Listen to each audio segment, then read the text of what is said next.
to Sleep Code Historian. Calm history for long nights and quiet minds. Tonight's journey is the spice routes, flavor, violence, and monopoly power, part of the world's Silent Empire series. In this episode, we explore how tiny things, pepper, cinnamon, nutmeg, cloves, reshaped coastlines, funded empires, engineered monopolies, and altered the fate of entire societies. This is not just a story about flavor. It is a story about scarcity, about control, about how something small can move the world. Settle in. Let the centuries unfold slowly, and let history carry you gently into the night. Let's begin our journey tonight with Chapter 1, the Banda Islands and Nutmeg. This was genocide for profit long before the Dutch East India Company existed, long before the word corporation carried global power, long before stock markets and shareholder dividends. There were small volcanic islands in eastern Indonesia, the Banda Islands. They sit in the Banda Sea, south of what is now central Maluku. On modern maps, they appear modest, tiny green shapes surrounded by deep blue water. But in the 16th century, they were the center of one of the most valuable trades on Earth. Nutmeg, not grown across continents, not cultivated in multiple climates, only there. For centuries before Europeans arrived, the Bandanese cultivated nutmeg trees carefully. The trees grew best in volcanic soil. They required humidity. They required stability. The fruit split open when ripe. Inside lay the seed, nutmeg. Wrapped around it, the bright red aril, mace, two spices from one fruit. In Asia, nutmeg was valued for medicine and cooking. In the Middle East, it entered apothecaries. In Europe, it became mythologized. By the late 14th century, nutmeg could command extraordinary prices in Venice. By the 15th century, as plague outbreaks returned periodically across Europe, nutmeg was rumored to protect against infection.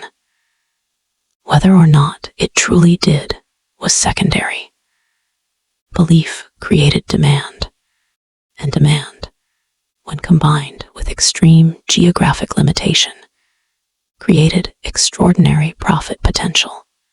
For generations, Bandanese society was organized around small villages led by local chiefs, often referred to as orang kaya, rich men. They were not kings in the European sense. They were merchant leaders. The Banda Islands did not function as a centralized monarchy. They functioned as a maritime trade network. Arab traders arrived regularly. Javanese merchants negotiated. Malay ships anchored offshore. Rice arrived from Java. Textiles arrived from India. Ceramics arrived from China. Nutmeg departed in exchange. No single foreign power controlled the islands. Trade was negotiated seasonally. The system was decentralized. It worked. Then, in 1511, the Portuguese captured Malacca. That event shifted the balance of power in Southeast Asian trade. From Malacca, the Portuguese attempted to insert themselves into existing spice networks. They reached the Moluccas. They reached Banda. They attempted treaties, but the Portuguese lacked manpower. They lacked sustained administrative capacity. They lacked something the Dutch would later possess: corporate structure. In 1602, The Dutch Republic chartered the Verenigde Oostindische Compagnie, the VOC, the Dutch East India Company. Its charter granted it extraordinary powers to wage war, to sign treaties, to build forts, to mint coins, to govern territories overseas. It was a corporation with sovereign authority. Investors purchased shares. Directors, known as the Heren XVII, oversaw strategy from Amsterdam. The goal was clear: remove Portuguese influence, undermine English competition, secure direct control over spice sources. The VOC did not intend merely to participate in trade. It intended to monopolize it. In 1609, Admiral Pieter Verhoef sailed to Banda with soldiers and instructions. The Dutch demanded exclusive contracts. The Bandanese resisted. They had traded freely for generations. Why would they sell only to one foreign company? Negotiations collapsed. Violence followed.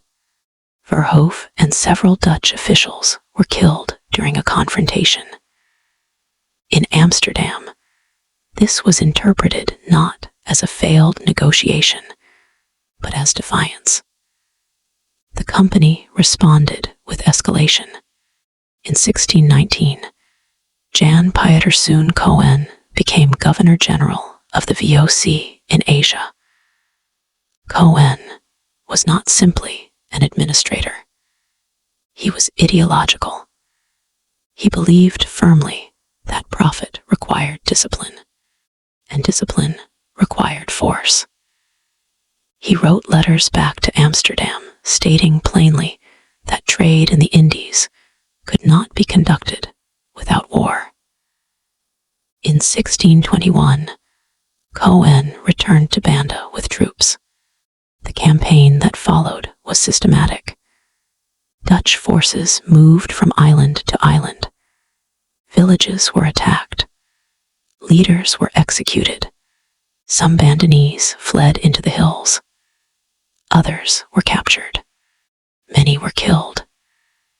Modern estimates suggest that of a population of approximately 13,000 to 15,000 people, only a few thousand survived in place. Many were deported, sold into slavery, transported to Batavia. The demographic structure of Banda was shattered. This was not incidental violence. It was strategic elimination. If the local population resisted exclusive contracts, they would be removed and replaced. After the conquest, the company faced a practical problem. Nutmeg still needed to be harvested. The solution was plantation restructuring. The islands were divided into perkin plantations. These were granted to Dutch planters called perkeniers. Enslaved laborers were imported from other regions, from other Indonesian islands, from South Asia, from elsewhere in the archipelago. The land remained. The trees remained. But the society that had cultivated them for centuries was largely destroyed. Production was reorganized under strict supervision. Each perkenier was required to deliver fixed quotas to company warehouses. The price was set by the VOC. Independent trade was forbidden. Smuggling was punishable by death. The company did not merely control trade, it controlled production. And to protect monopoly, it went further. Dutch patrols inspected nearby islands. Unauthorized nutmeg trees were cut down. Seeds were sometimes soaked in lime before export to prevent germination elsewhere. Excess nutmeg was destroyed when supply risked lowering European prices. Abundance was treated as threat. Scarcity was treated as asset. In Amsterdam, investors saw dividends of up to 30 or even 40%. The VOC became one of the most valuable corporations in the world. Few shareholders ever saw Banda. Few smelled the humid air of the islands. They saw numbers, ledgers, profit. On Banda, life became structured around corporate demand. Plantation labor was disciplined. Harvest cycles were monitored. Shipment timing was calculated. A maritime trading society had been transformed into a plantation colony, and the logic that governed it was clear. Control the source, restrict the supply, maintain the price. This was not just conquest, it was economic design. Take a slow breath. The sea surrounds the islands again. Volcanic slopes quiet in evening light. This is Sleep Code Historian. Calm history for sleep, focus, and long nights. The story of Banda does not stand alone. It foreshadows Malabar, Sri Lanka, the Moluccas, and the arithmetic of scarcity we will encounter again. But before we leave Banda entirely, we must linger longer. Because the consequences of 1621 did not end with the conquest. They echoed for generations. After 1621, Banda did not fall silent. It reorganized. Jan Pieterszoon Cohen returned to Batavia, convinced that the problem of resistance had been solved. In letters to the Heren XVII, he described the campaign as necessary. Severe, but necessary. He believed the company's authority depended on demonstration. If Banda could defy the VOC without consequence, other regions might follow. So Banda became example. The islands were surveyed carefully in the early 1620s. Land boundaries were drawn not according to older village territories, but according to company calculation. Each section of nutmeg forest was assigned to a perkenier, a Dutch planter who held the land not as private property in the modern sense, but as a contractual extension of the company. A perkenier's rights were conditional. He did not own the nutmeg. He managed it. He was required to meet quotas. He was required to sell exclusively to the VOC. He was subject to inspection. The system was disciplined. Let us slow the scene. Imagine one plantation in 1630. A modest wooden house built in European style stands slightly elevated from the ground. Its roof slopes sharply to repel tropical rain. A Dutch overseer sits at a table reviewing shipment tallies. The humidity is constant. Paper curls at the edges.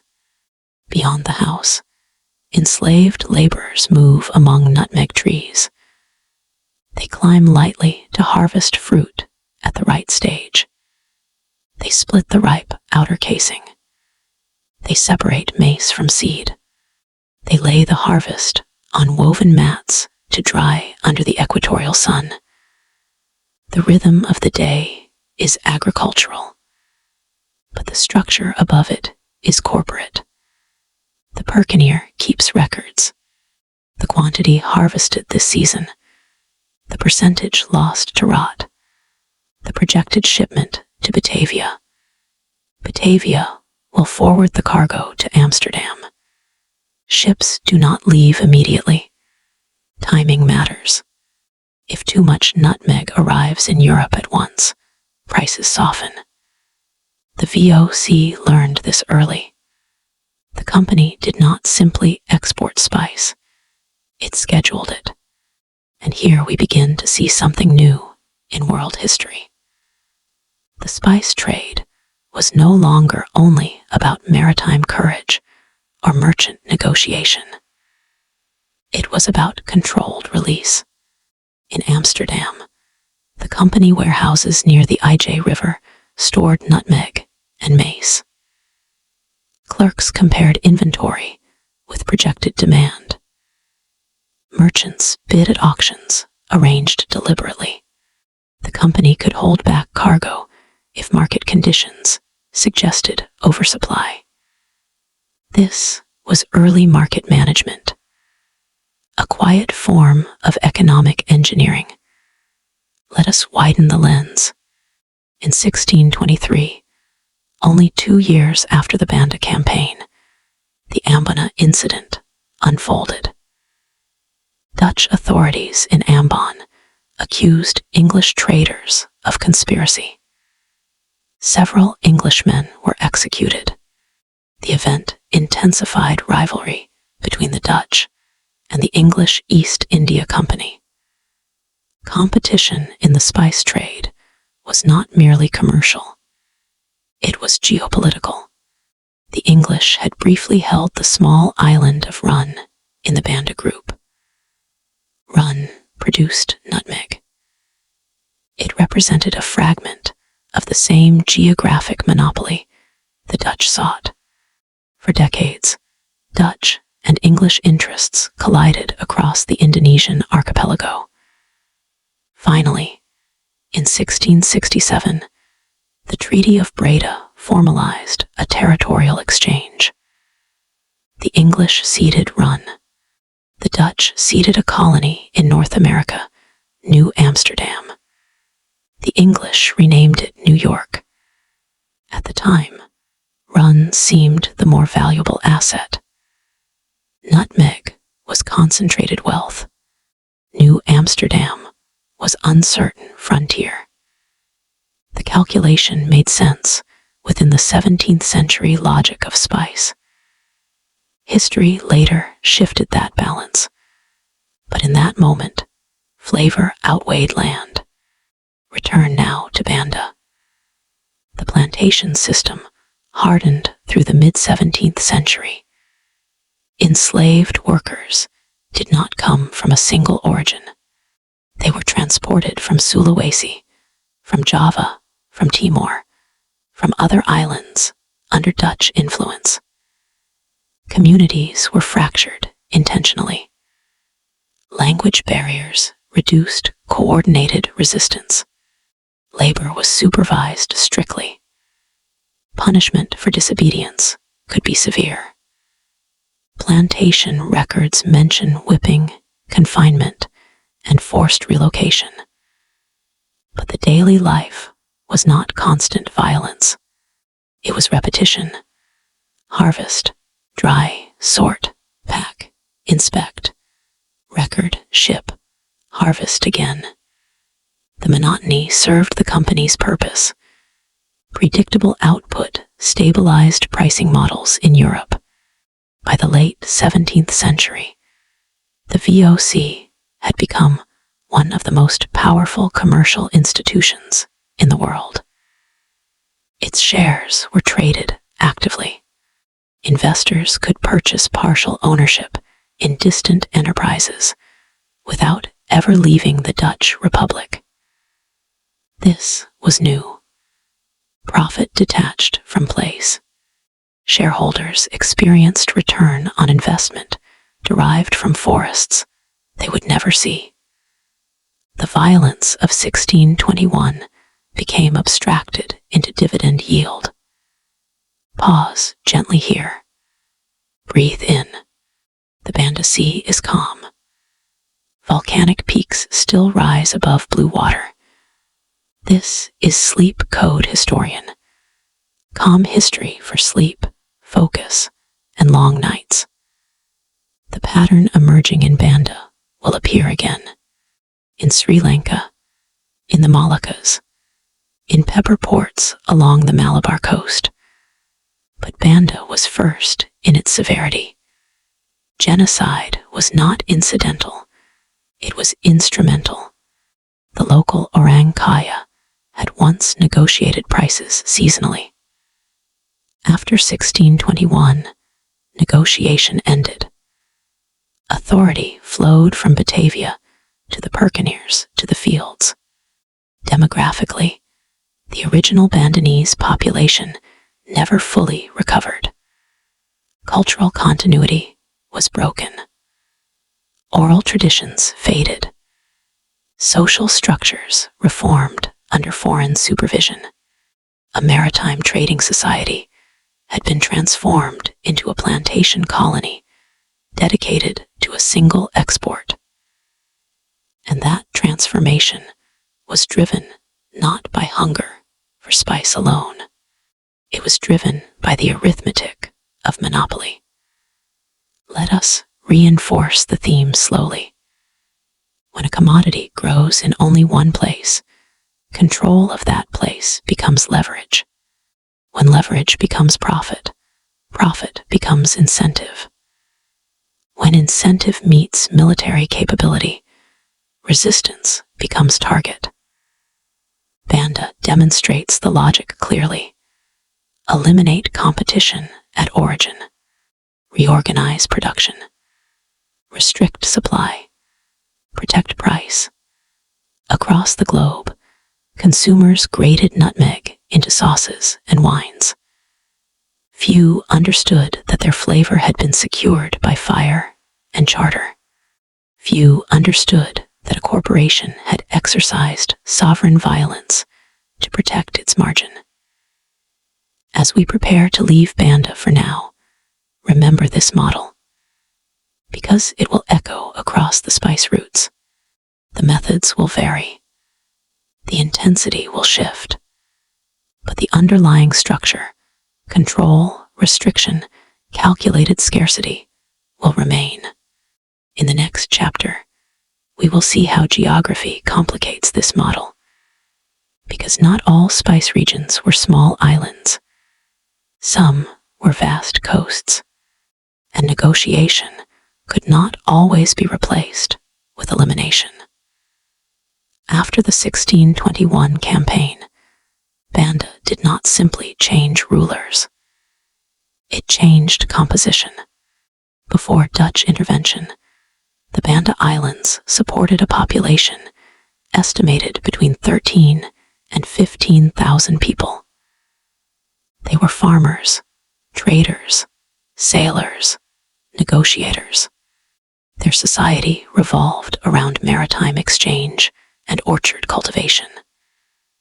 After the campaign, contemporary Dutch records suggest that only a fraction remained. Some were executed. Some died in flight. Some were transported to Batavia. Others were sold into slavery. The demographic collapse was not incidental collateral. It was part of enforcement. When resistance makes monopoly impossible, population removal becomes solution. Over the following decades, the islands were repopulated deliberately. Enslaved laborers were imported in waves. Historical records indicate arrivals from Sulawesi, Bali, Java, Timor, and even as far as India. They did not share a single language. They did not share a unified culture. Fragmentation reduced collective organization. The social fabric of Banda became layered. Dutch planters at the top, mixed-race intermediaries in administrative roles, enslaved workers at the base. The original Bandanese identity dissolved slowly into memory. Cultural continuity requires generational stability. Banda had been interrupted. Now let us shift perspective. While these changes unfolded in tropical humidity, something else unfolded thousands of miles away.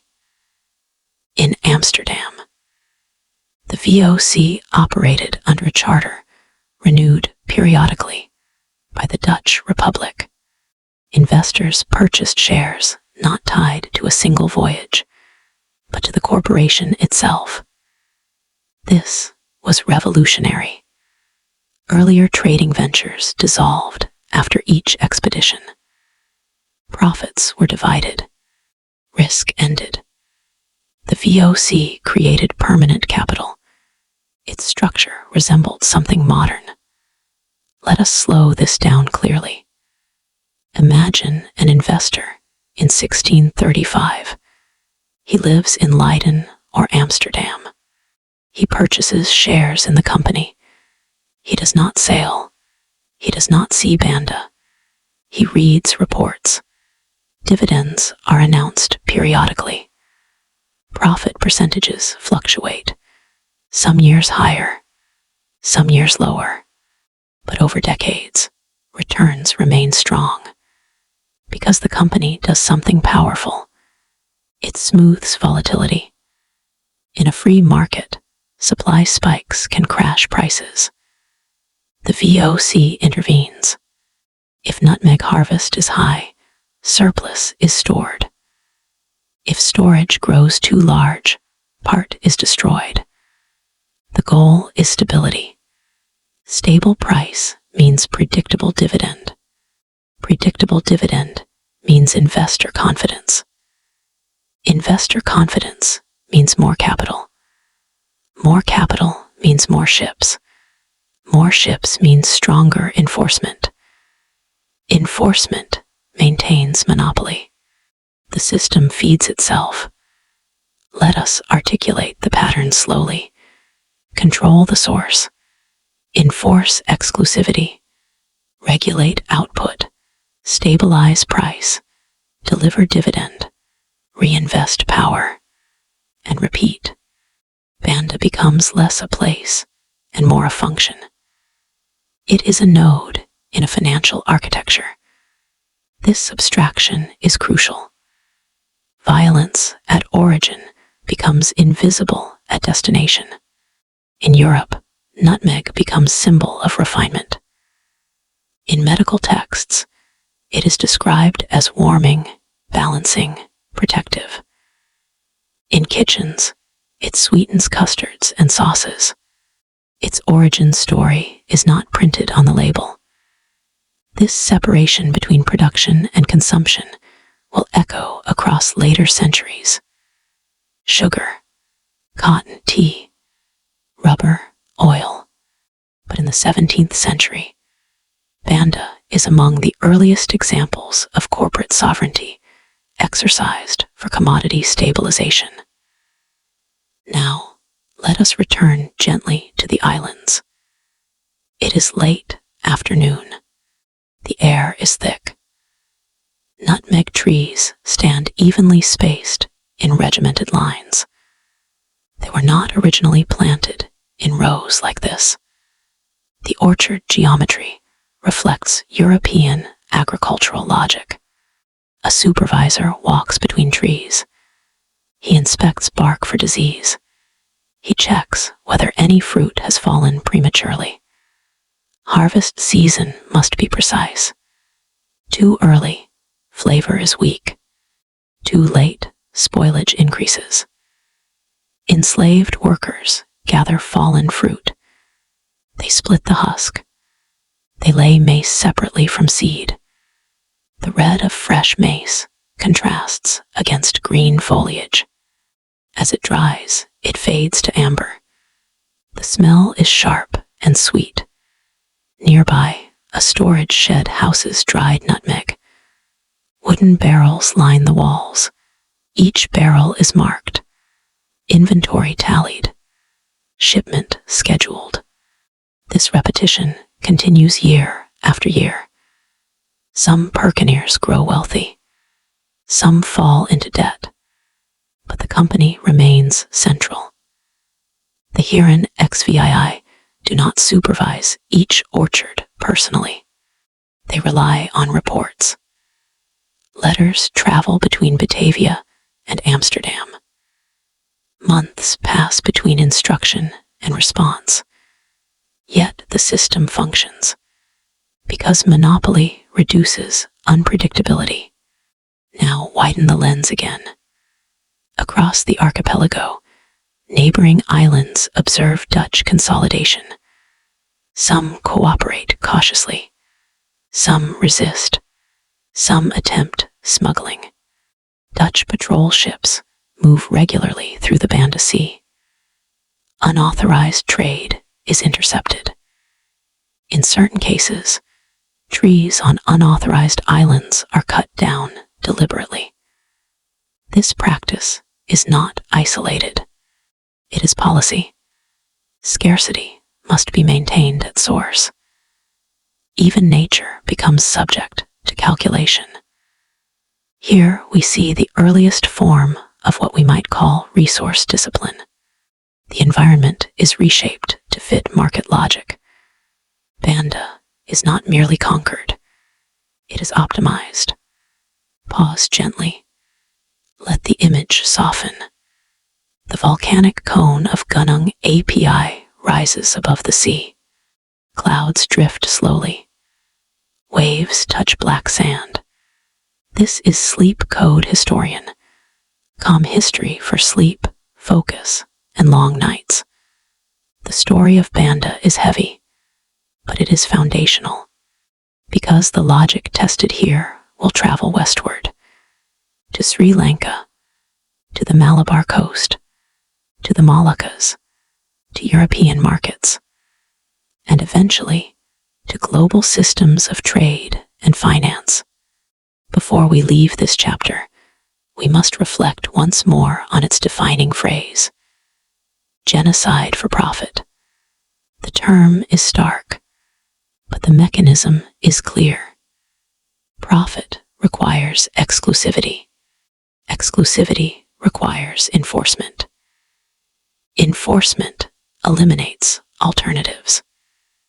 And when alternatives are communities, elimination becomes demographic. The Banda Islands teach us something uncomfortable. Markets can incentivize destruction when scarcity is valuable. Scarcity, when engineered, can reward severity. Severity, when rewarded, becomes strategy. Let us take one more breath. The scent of nutmeg drifts lightly in evening air. The plantation quiets. Ships wait offshore. Ledgers are closed for the day, but the system remains active. As we prepare to move to the Malabar coast in the next chapter, remember, Banda represents the extreme.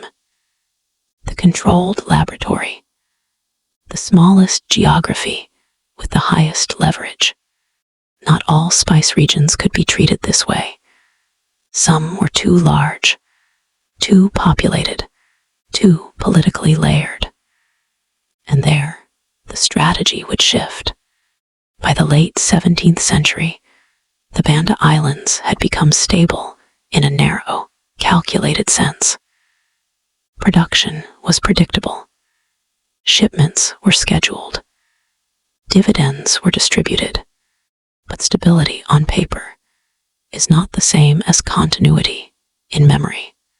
The original Bandanese social structure, their negotiation councils, their seasonal rhythms, their inter-island kinship ties, had been fractured. What replaces a culture after rupture? Often silence. In Dutch administrative documents, Banda becomes orderly. A list of plantations, a map of parcels, an export chart, but documents rarely record absence. Absence does not fit neatly into ledger columns. Let us consider one of the surviving Bandanese families in the decades after 1621. Perhaps they remain on a small parcel of land near the coast. They remember elders who negotiated freely with Javanese merchants. They remember the time before exclusive contracts. But their children grow up inside the plantation system. Memory becomes private. Trade becomes regulated. Language shifts. In time, what once was normal becomes distant. The system endures, and the endurance of the system matters, because it proves something to the VOC directors. Monopoly can be maintained over generations, not just seized. This is the deeper innovation. The Banda conquest was not a raid, it was restructuring. Now widen the horizon once more. Across the 17th century, the Dutch Republic expands its maritime reach. Batavia grows into a Central Asian headquarters. The Cape Colony in southern Africa becomes a resupply point. Ships move in rhythm between Europe and Asia. The spice monopoly strengthens Dutch geopolitical power. The Republic, though small in territory, commands influence through trade, and at the foundation of this influence lies control of concentrated commodities. Nutmeg, mace, cloves, later cinnamon. The Banda model becomes template, but it cannot always be copied exactly. And this is where our narrative widens. Banda is small. The Malabar coast is vast. Sri Lanka is politically layered. China is demographically immense. Japan is administratively restrictive. The method must adapt. The principle does not. Control source. Shape supply. Protect price. Banda demonstrates the most extreme version of this logic. It reveals the sharp edge of monopoly. But monopoly can be softened, negotiated, layered, still enforced, but differently. As we move toward India in the next chapter, notice the shift in scale. Pepper does not grow only on one island. It grows across a long coastline. Multiple rulers hold influence. Merchant communities are entrenched. The Dutch cannot simply eliminate entire populations. The geography resists totalization, and so the strategy changes. But before we leave Banda entirely, let us slow once more. It is night. The sea is dark. A Dutch ship rocks gently at anchor. Lantern light flickers across deck planks. Barrels of nutmeg rest below. On shore, trees stand quiet in humid air. The scent is faint now, subtle. The plantation house is still. Inside, a perkineer writes a letter. He reports harvest totals. He notes labor shortages. He mentions rumors of English ships in nearby waters. He calculates next season's projection. He does not write about 1621. He does not describe the village that once stood where his orchard now grows. For him, the system is normal. And this normalization is perhaps the most enduring consequence. Violence becomes foundation. Foundation becomes routine. Routine becomes invisible. Take a slow breath. The volcanic cone of Gunung API is silhouetted against starlight. This is Sleep Code Historian. Calm history for sleep, focus, and long nights. The story of Banda has shown us the extreme. Genocide for profit. Corporate sovereignty enforced with fire. Scarcity manufactured at origin. Dividend distributed at distance. But history does not remain in one place. The spice roots extend, and with them, new variations emerge. We now turn westward, across the Banda Sea, across the Java Sea, across the Bay of Bengal, toward a coastline where pepper vines climb trees beneath monsoon rain, where rulers negotiate rather than disappear, where control is layered rather than absolute. Let the islands fade gently behind us. The sea widens, the horizon shifts. Ahead lies the Malabar coast. We now shift scale from small volcanic islands to a long, humid coastline, from elimination to negotiation, from laboratory monopoly to layered power. Chapter 2: India's Pepper Kingdoms. Long before European ships rounded the Cape of Good Hope, pepper from the Malabar coast had already traveled thousands of miles. By the 1st century of the Common Era, Roman merchants were sailing from Egyptian ports across the Red Sea into the Indian Ocean. The Periplus of the Erythraean Sea, a Greek maritime guide written in the 1st century, describes Indian ports in detail. It names Muziris, likely located along the Malabar coast, as a center of pepper trade. Roman coins have been found in southern India, gold flowing east, pepper flowing west. Already by antiquity, pepper was global. But unlike nutmeg, pepper did not grow on a single island.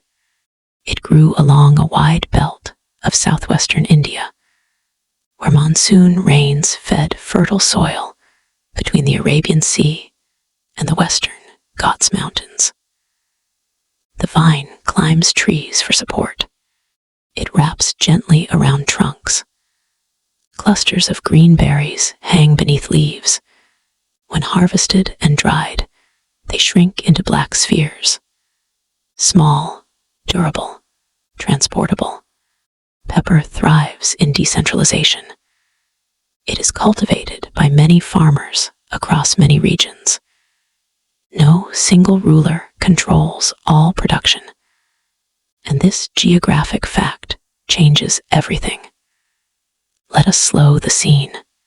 It is the late 15th century, before the Portuguese arrival. Calicut, ruled by the Zamorin, is alive with trade. Arab merchants have long been established here. Their dhows anchor offshore. They speak Malayalam and Arabic fluently. Textiles from Gujarat are unloaded. Rice from inland arrives by bullock cart. Pepper is weighed carefully on balanced scales. The Zamorin, a hereditary ruler, does not monopolize pepper personally. Instead, he taxes it. His authority depends on maintaining commercial flow. Arab merchants are not enemies. They are partners. They bring silver and gold. They link Calicut to the Red Sea and beyond. This system functions through controlled chaos. Many actors, many routes, layered authority. No single choke point. In 1498, Vasco da Gama arrived on the Malabar coast. His fleet had rounded Africa. He carried letters from the Portuguese crown. He sought direct access to spice. The Portuguese goal was simple in theory. Bypass Muslim intermediaries. Buy directly at source. Increase profit margin. But theory met complexity. The Portuguese demanded preferential treatment. The Zamorin resisted exclusivity. Why sell only to Portugal when Arab merchants already offer stable trade? The Portuguese responded as they had in other regions. They used naval force. In the early 16th century, Portuguese fleets attacked shipping in the Indian Ocean. They bombarded coastal towns. They built fortified bases. Cochin became a Portuguese ally against Calicut. Trade patterns shifted, but they did not collapse because pepper was not confined. If Calicut became unstable, merchants shifted to Cochin. If Cochin faltered, they moved elsewhere along the coast. This diffusion prevented total control. Unlike Banda, where monopoly required eliminating a single society, Malabar required diplomacy layered with violence. The Portuguese established the Estado de India, a loose imperial structure centered in Goa after 1510. From Goa, they attempted to regulate maritime trade through a pass system known as the Cartas. Ships required Portuguese authorization to sail safely. Unauthorized vessels risked seizure. This was not full territorial conquest. It was maritime regulation. Pepper merchants adjusted. Some complied, some evaded, some bribed officials, some shifted routes. Trade persisted. Let us pause and breathe. Monsoon winds blow steadily from the southwest. Ships depart when winds permit. They return when winds reverse. The Indian Ocean trade system operates on rhythm. Seasonal predictability. Europeans must adapt to that rhythm. They cannot command the wind. This is Sleep Code Historian. Calm history for sleep, focus, and long nights. We are now in a different environment from Banda. Here, power is negotiated. Pepper's abundance across regions prevents the kind of total monopoly the Dutch imposed on nutmeg. Yet the desire for control remains. By the early 17th century, the Dutch and English arrive. The Dutch East India Company establishes posts along the coast. The English East India Company negotiates factory rights. Competition intensifies. The Zamorin and other regional rulers learn to balance European rivals. Grant privileges to one, threaten with another. Extract concessions. In 1602, the same year the VOC was chartered, the English Company also received its charter.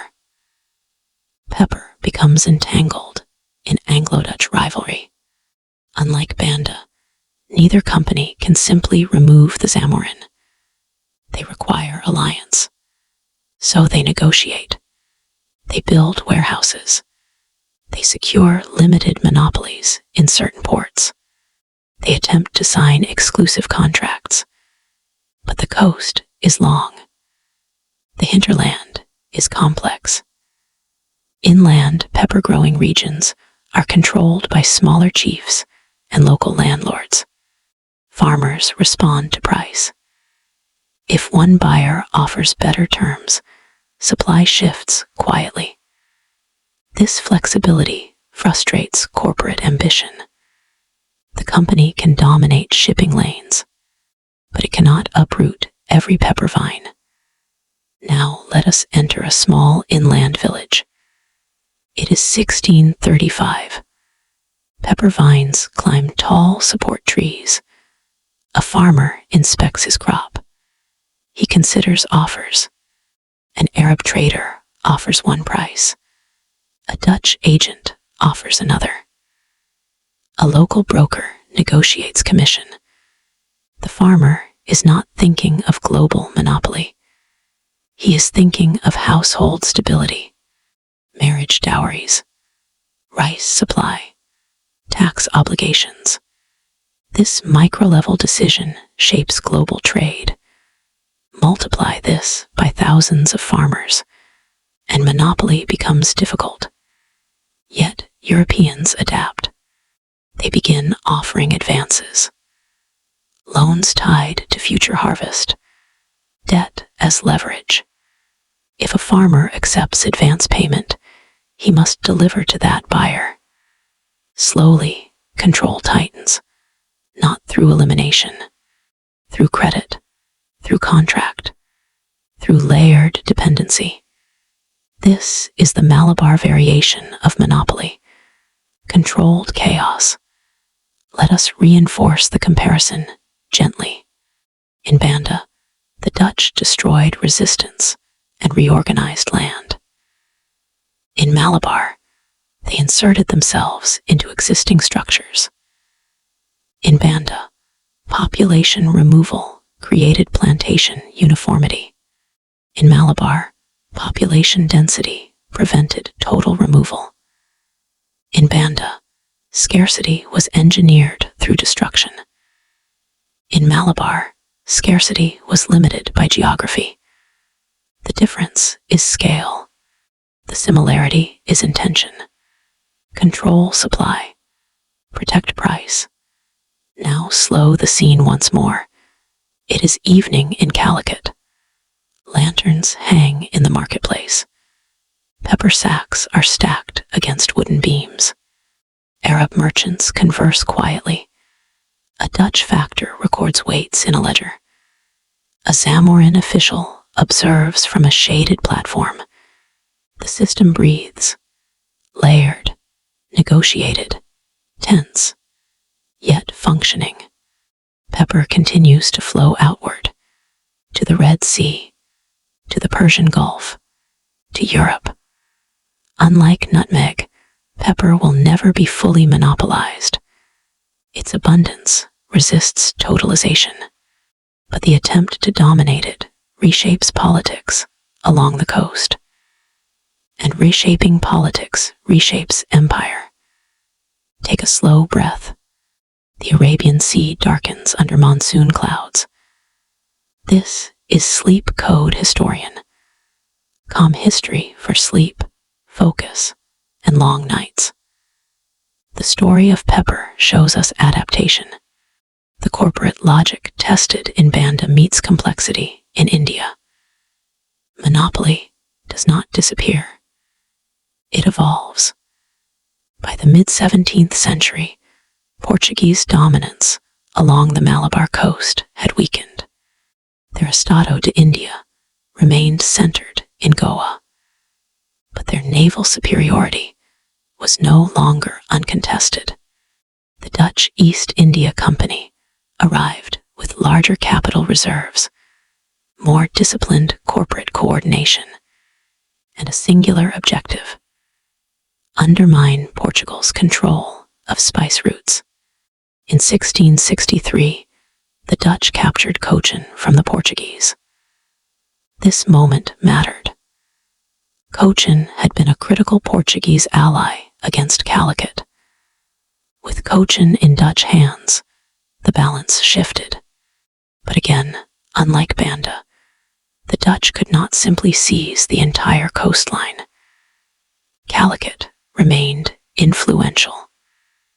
The Zamorins still commanded loyalty inland.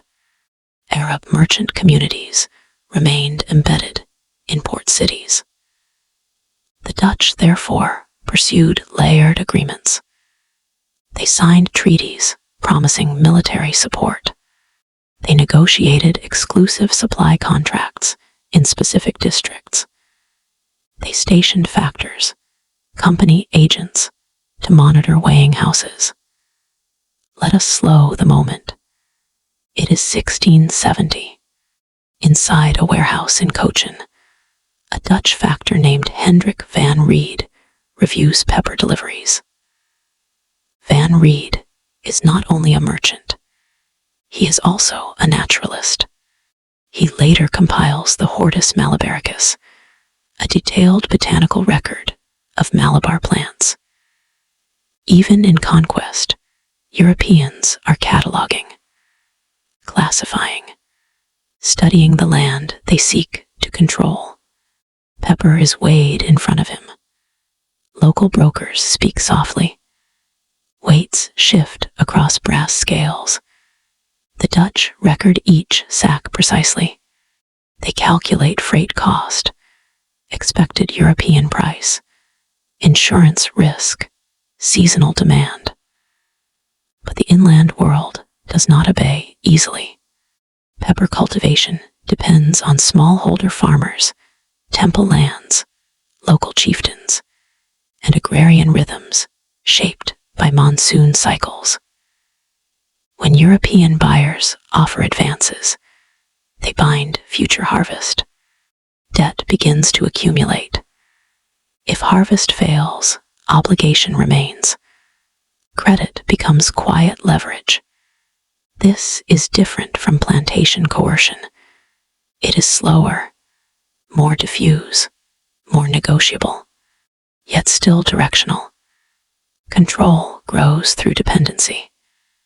Meanwhile, the English East India Company expands operations.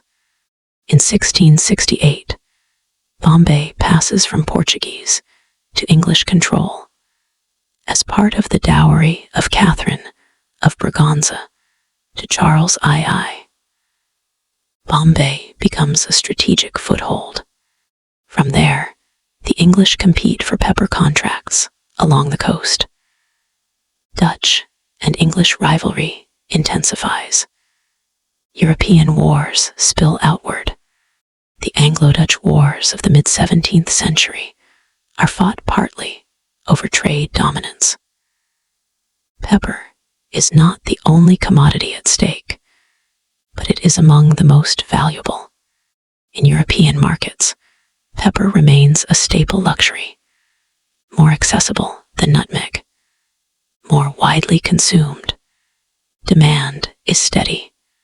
Because pepper is consumed across social classes, not only in royal courts, but in merchant homes, in taverns, in urban kitchens. This broader demand makes pepper strategically important.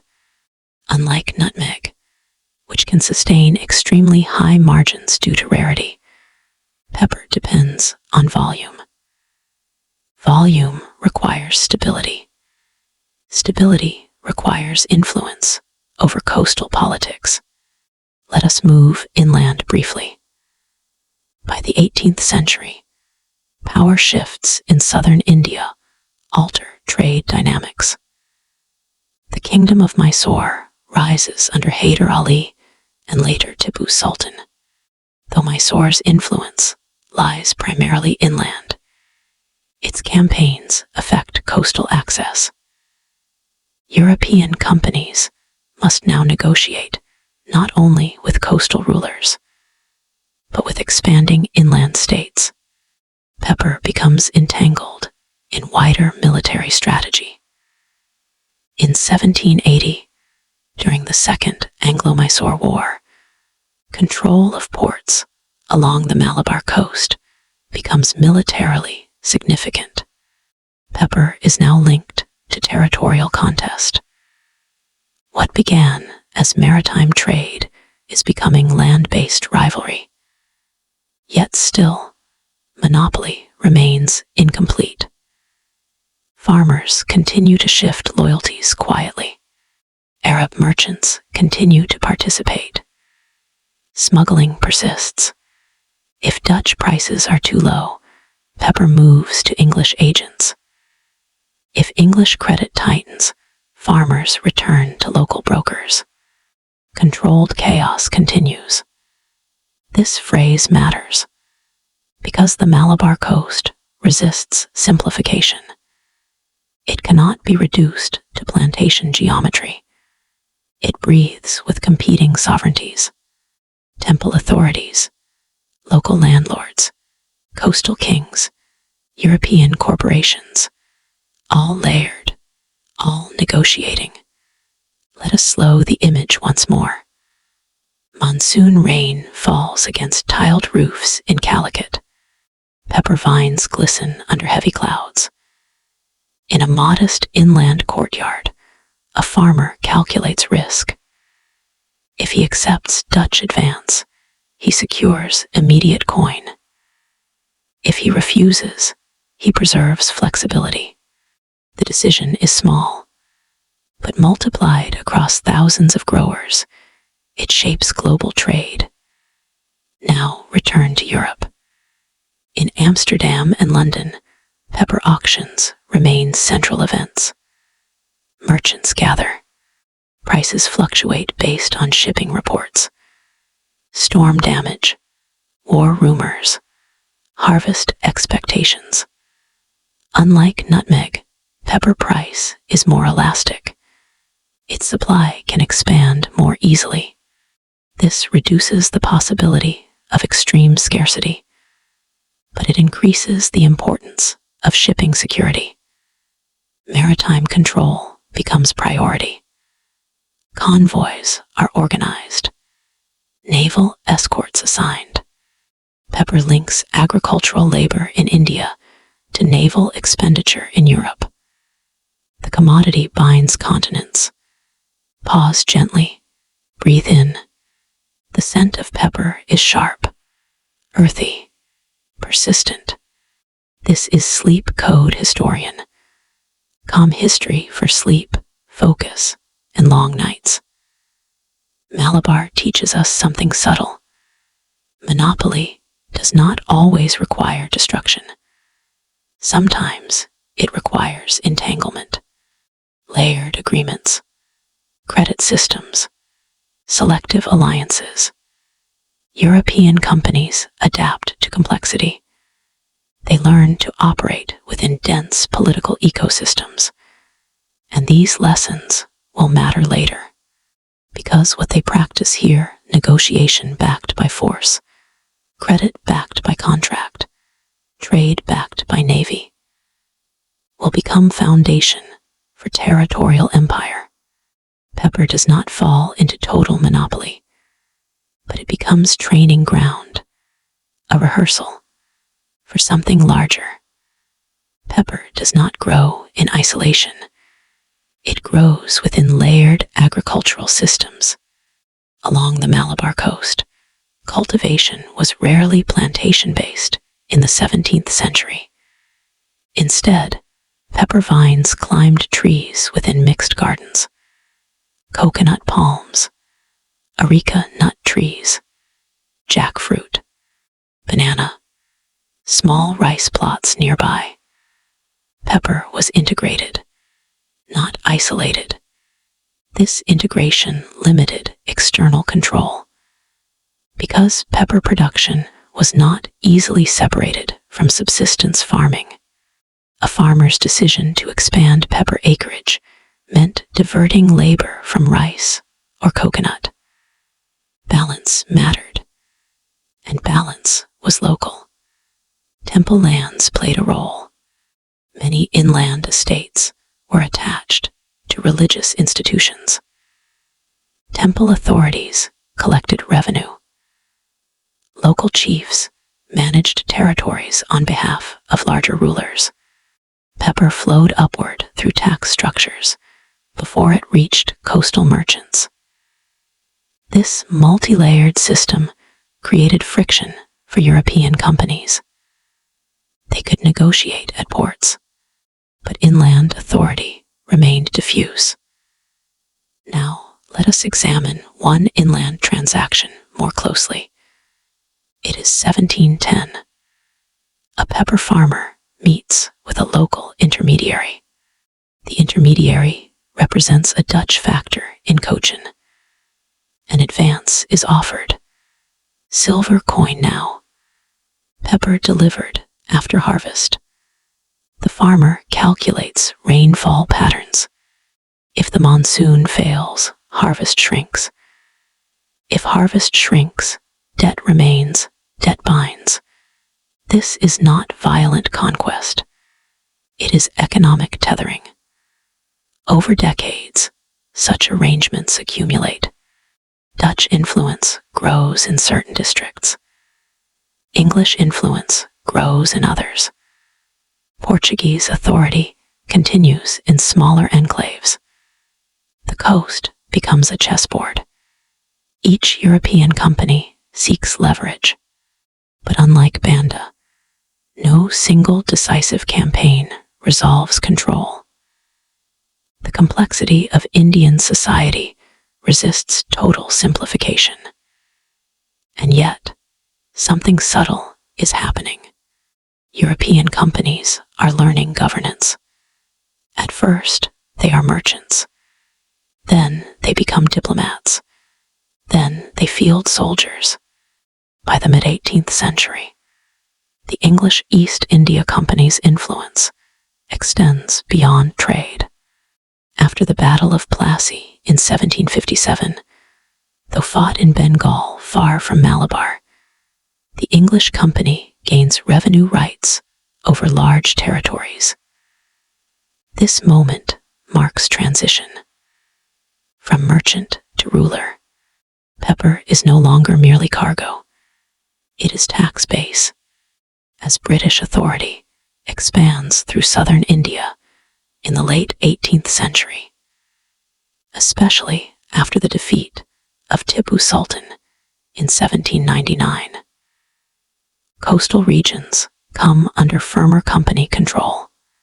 Now pepper trade links directly to territorial governance. The shift is gradual, but decisive. Unlike the Dutch VOC, which maintained a primarily maritime commercial empire, the English East India Company evolves into territorial sovereign. Pepper is one of many commodities under its expanding revenue net. Over time, pepper's relative dominance declines.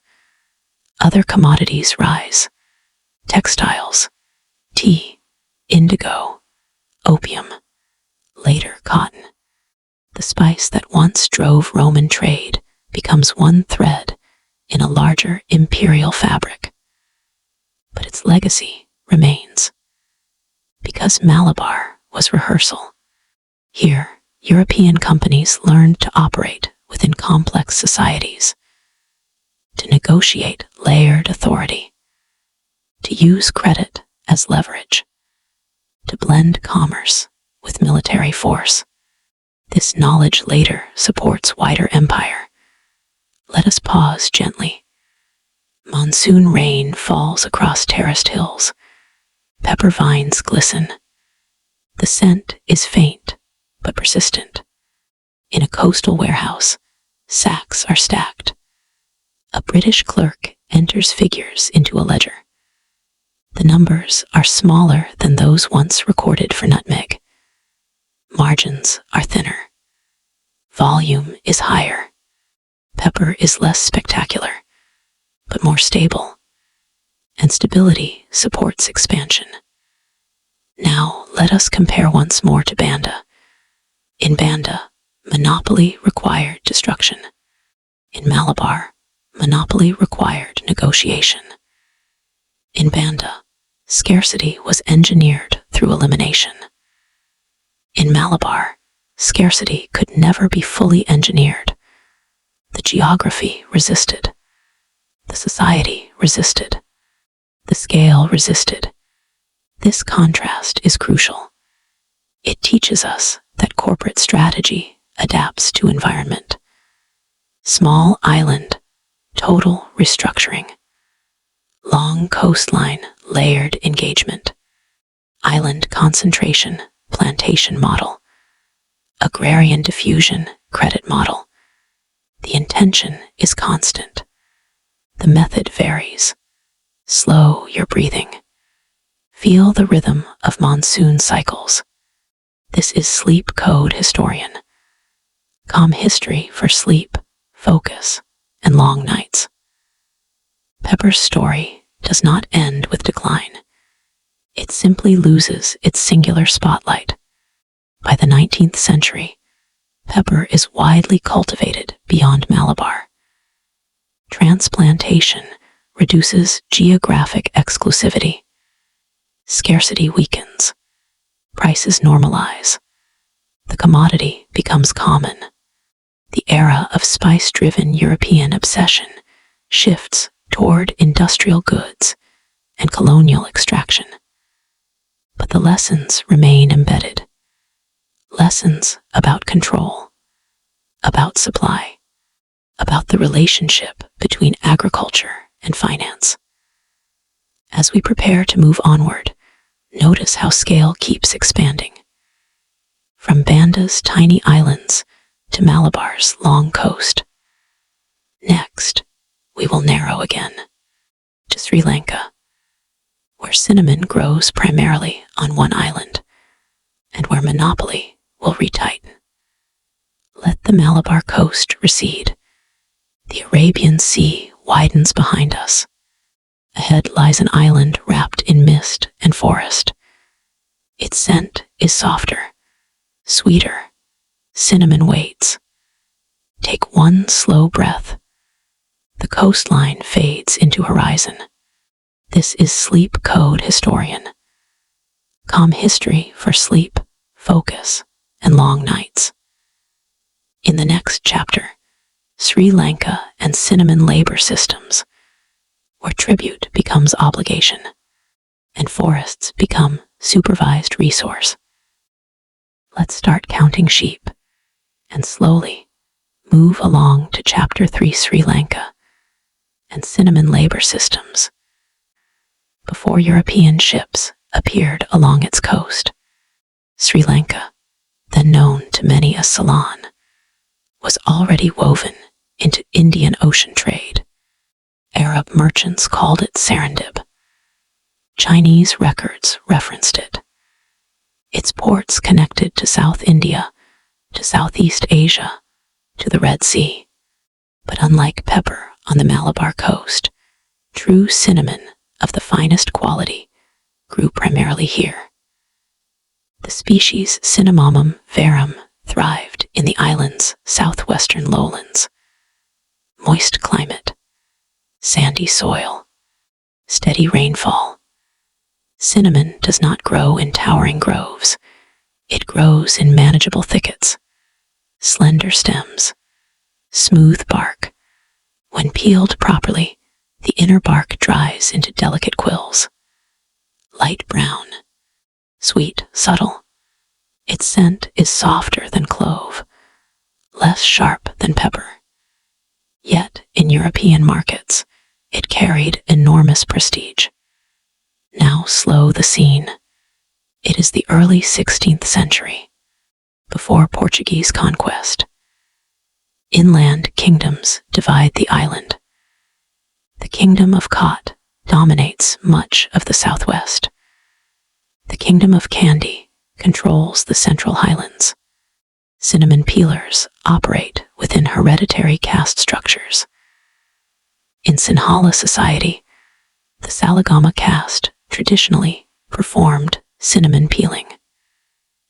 Their labor was organized locally, not yet centrally regimented by foreign power. Cinnamon moved outward as tribute and trade. But tribute is not monopoly. It is negotiated obligation. In 1505, Portuguese ships arrived near Colombo. Initial contact was cautious. Local rulers sought alliance against rivals. The Portuguese sought access to cinnamon. The arrangement began diplomatically.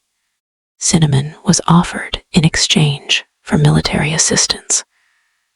But the Portuguese crown saw potential beyond partnership. They built fortifications. Colombo became strategic base. Gradually, tribute turned to enforced quota. Let us examine the transformation slowly. At first, local chiefs delivered cinnamon voluntarily as sign of alliance. Over time, Portuguese officials demanded fixed annual quantities. Failure to deliver triggered punitive expeditions. Peelers found their labor redirected toward imperial expectation. By the mid-16th century, Portuguese control of coastal regions deepened. The inland kingdom of Kandy resisted. Conflict between Kandy and Portuguese forces stretched across decades. In 1597, after the death of the King of Kot, Portugal claimed sovereignty over his territories. Cinnamon supply tightened under Portuguese oversight, yet the island's geography complicated total domination. Dense forests, mountainous interior, shifting alliances. The Portuguese held coastlines. Candy held highlands. Cinnamon often grew in zones contested between them. Thus, monopoly remained incomplete. Now, let us enter a cinnamon grove around 1620. Portuguese soldiers stand nearby. Saligama peelers kneel beside slender stems.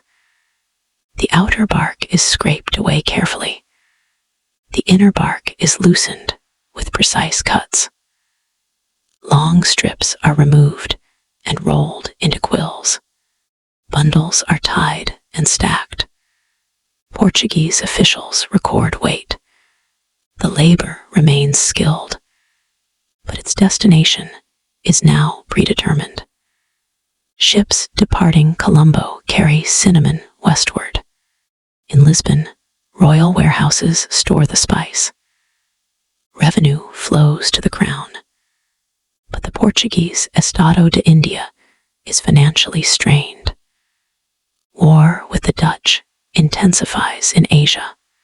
In 1638, the Kingdom of Kandy forms alliance with the Dutch East India Company. Together, they seek to expel Portuguese forces. The Dutch promise Kandy autonomy. In exchange, they seek access to cinnamon. This alliance proves decisive. By 1658, the Dutch expel the Portuguese from coastal Sri Lanka. The flag changes.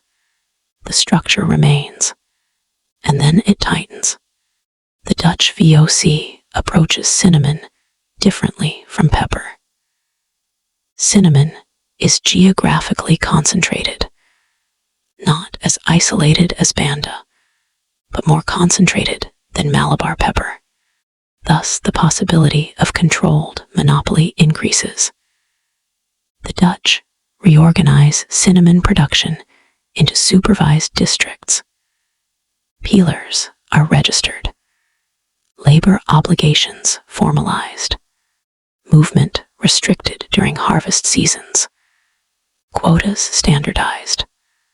Unlike Banda, the Dutch do not eliminate the local population. The island is too large. The inland kingdom of Kandy remains autonomous. Instead, they restructure. Let us slow this further. It is 1680. A Dutch official rides through a cinnamon district near Colombo. He carries inspection orders. Peelers assemble under supervision. Bundles are weighed. Quality assessed. Cinnamon too thin is rejected. Too thick, rejected. Precision matters. The VOC begins limiting export quantities deliberately. If harvest exceeds projected European demand, part of it is withheld. In some cases, surplus bark is burned. Destruction is quieter than in Banda, but principle is similar. Scarcity protects price. The Saligama caste becomes increasingly tied to company obligation. Their hereditary status ensures skill continuity, but their autonomy narrows. Labor becomes service. Service becomes duty. Duty becomes enforcement. Cross-regional comparison emerges clearly now. Banda, elimination and plantation. Malabar, negotiation and credit. Sri Lanka, caste-based labor discipline under corporate oversight. Different methods. Same goal, control supply, protect margin, and the global market responds. Cinnamon prices in Europe stabilize under Dutch management. High enough to maintain prestige. Controlled enough to avoid oversaturation. Investors again benefit. Let us pause. The forest is quiet at dusk. Cinnamon bark dries on woven mats. The scent rises faintly in humid air. This is Sleep Code Historian, calm history for sleep, focus, and long nights. Sri Lanka demonstrates that monopoly does not require genocide. It can operate through restructuring, through formalized labor systems, through bureaucratic registration. The island becomes example of disciplined extraction. As we continue this chapter, we will explore the tension between Dutch and Kandy relations, the lived experience of peelers under company rule, the economics of controlled output, the long-term consequences for Sri Lankan society, and a slow transition toward the Moluccas. The alliance between the Dutch and the Kingdom of Kandy began as convenience. Both sought removal of Portuguese power. Both shared temporary interest. But once the Portuguese were expelled from coastal strongholds by 1658, the alliance strained. The Dutch East India Company did not intend to withdraw. It had not fought for partnership. It had fought for access. Kandy remained inland, surrounded by mountainous terrain. The Dutch controlled coastal districts where cinnamon grew most densely. The geography created tension. Kandy sought continued sovereignty. The Dutch sought secure monopoly. Treaties were signed. Promises were made. But mistrust lingered. The VOC did not trust inland rulers to maintain consistent supply, so it strengthened direct oversight in coastal zones. Cinnamon districts were mapped carefully. Peelers were registered by name. Supervisors were appointed. Inspection tour became routine. Now let us enter the daily life of a cinnamon peeler in the early 18th century. It is dawn. Humidity hangs thick above the forest. A peeler carries a small curved knife. He selects stems 2 years old, not too young, not too woody. He scrapes the outer bark carefully. He makes shallow incisions lengthwise. He loosens the inner bark with practiced hands. The bark separates in long sheets. These sheets are cut and rolled, laid to dry. Precision matters. Too much pressure damages the stem. Too little, the bark tears. The work is skilled. It cannot be replaced easily. And this fact gives the Saligama caste a paradoxical position. They are indispensable, yet constrained. The Dutch recognize their expertise, but they convert it into obligation. Harvest seasons are regulated. Movement outside assigned districts can require permission. Failure to meet quota may result in punishment, not mass elimination as in Banda, but administrative pressure. Let us examine the structure more closely. The VOC organizes cinnamon districts into controlled zones. Each zone reports yield to Colombo. Colombo reports to Batavia. Batavia reports to Amsterdam. Export quantities are determined centrally. If European demand declines, harvest may be restricted. In some seasons, excess cinnamon is destroyed quietly, burned to prevent price decline. This is not public spectacle. It is internal discipline. The economics of scarcity operate subtly. Unlike nutmeg, where isolation makes destruction dramatic, cinnamon's destruction is bureaucratic.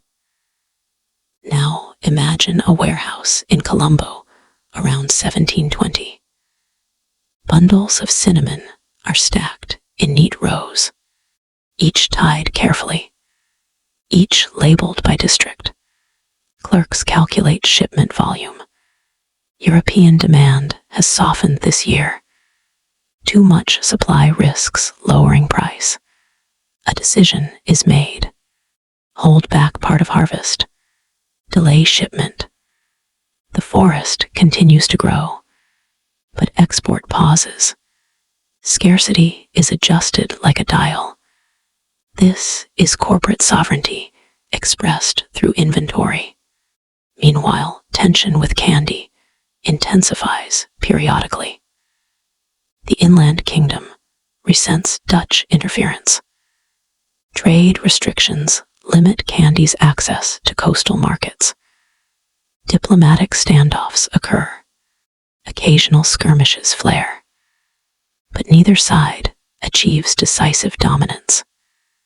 The VOC prefers stable control over costly war. Candy prefers autonomy over full confrontation. Cinnamon remains center of dispute.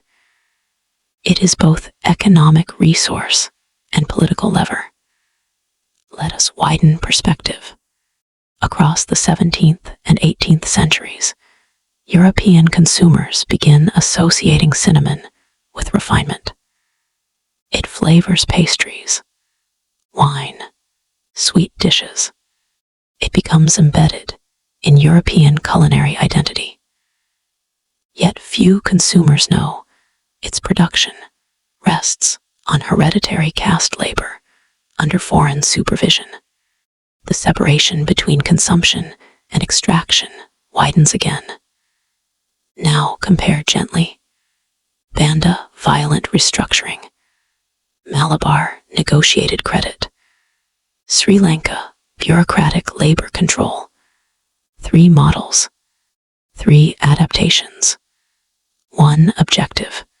Protect supply. Protect margin. Now let us consider long-term consequences. By the late 18th century, Dutch authority weakens globally. European wars reshape empire. In 1796, the British seized Dutch possessions in Sri Lanka during the French Revolutionary Wars. Cinnamon control passes again to new imperial managers, but the labor structure persists. British administrators inherit the existing system. They modify it, but they do not dismantle it immediately.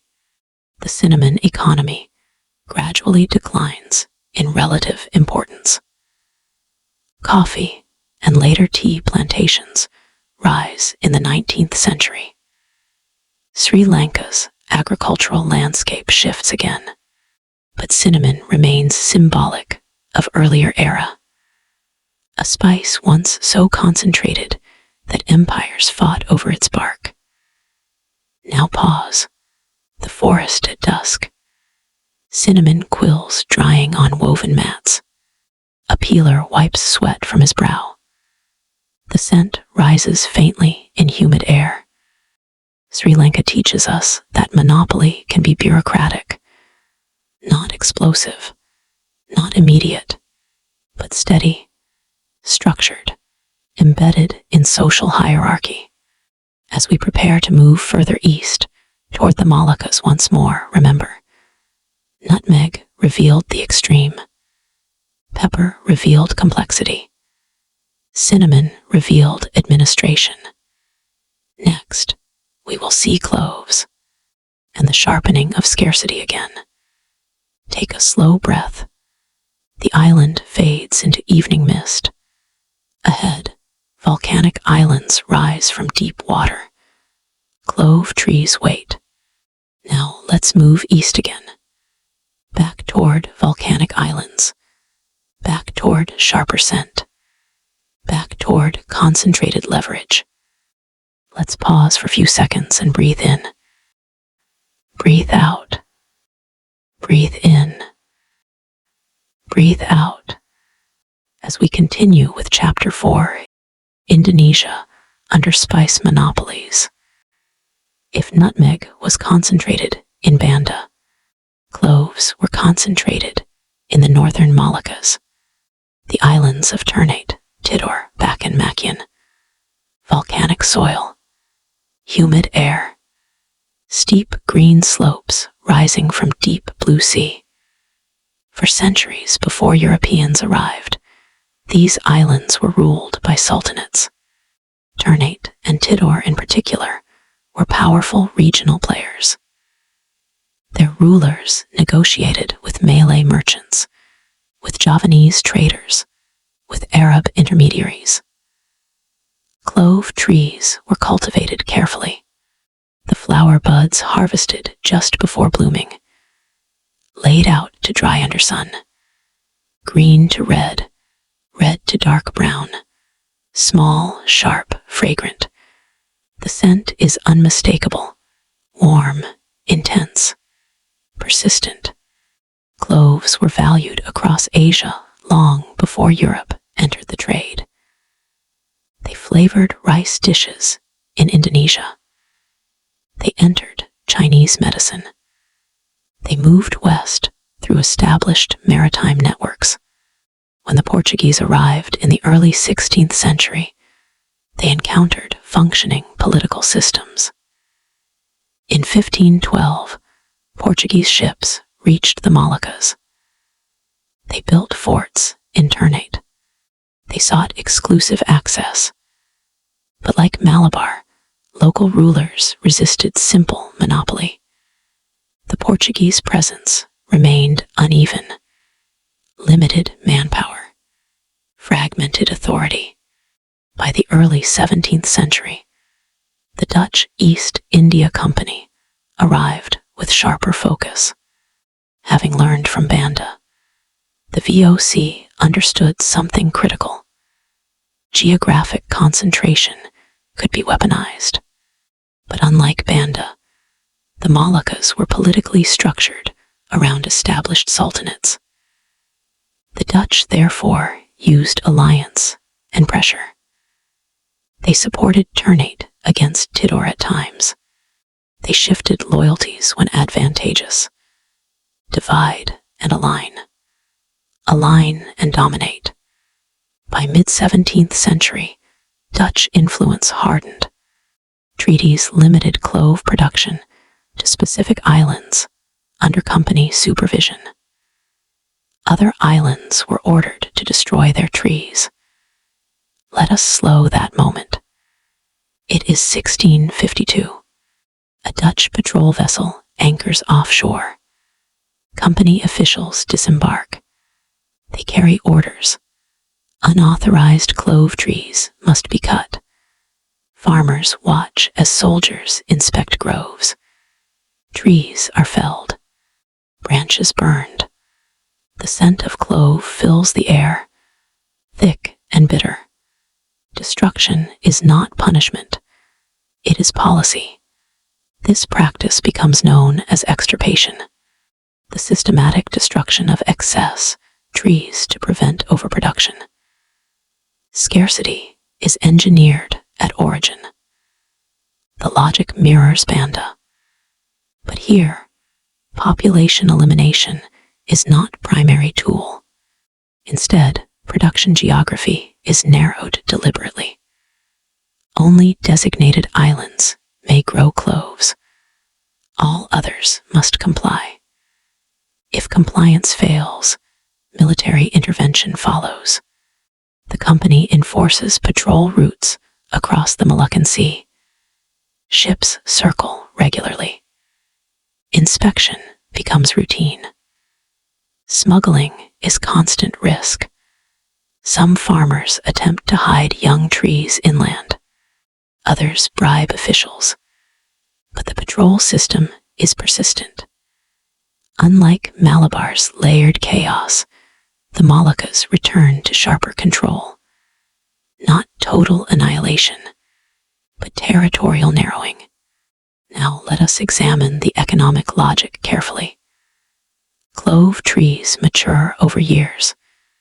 They produce consistently once established. If left unrestricted, production would expand. Expanded production lowers European prices. Lower prices reduce dividend stability. Thus, the company restricts acreage. Controlled output protects value. This is enforced scarcity at agricultural scale. In Amsterdam, clove auctions remain profitable. Supply remains tight, demand steady. Investors see reliability. Once again, violence at origin translates into stability at destination. Now widen the lens further. The 18th century brings new pressure. The French seek clove seedlings. Botanical smuggling becomes strategy. In 1770, French agents successfully transplant clove trees to Mauritius, later to Zanzibar. Geographic exclusivity begins to break. Once cloves grow elsewhere, monopoly weakens. Scarcity becomes harder to enforce. The lesson is clear. Monopoly depends on geographic containment. Once containment fails, control erodes. This is the natural limit of spice monopolies. Let us slow once more. A clove grove at sunset. Tall evergreen trees sway lightly. A farmer inspects buds. He remembers earlier decades when patrols burned trees on neighboring islands. Now rumors spread. French cultivation elsewhere. The world shifts quietly. Scarcity weakens not through rebellion, but through transplantation. Cross-regional comparison deepens now. Banda, violent demographic restructuring. Malabar, negotiation and credit. Sri Lanka, bureaucratic labor discipline. Moluccas, enforced agricultural limitation. 4 adaptations. 1 principle. Concentrate control where geography allows. Diffuse engagement where scale prevents concentration. The spice routes are laboratories. Corporate strategy evolves region by region. Now breathe slowly. The volcanic islands stand dark against evening sky. This is Sleep Code Historian. Calm history for sleep, focus, and long nights. Cloves show us that monopoly is fragile. It requires constant enforcement, constant inspection, constant destruction. And once seeds travel beyond controlled geography, scarcity dissolves. As we move forward, we will shift away from islands and coasts, toward systems, toward redistribution hubs, toward the wider Asian networks that European monopolies could not fully dominate. Next, we enter China, where spice is absorbed, re-exported, and normalized. Take a slow breath.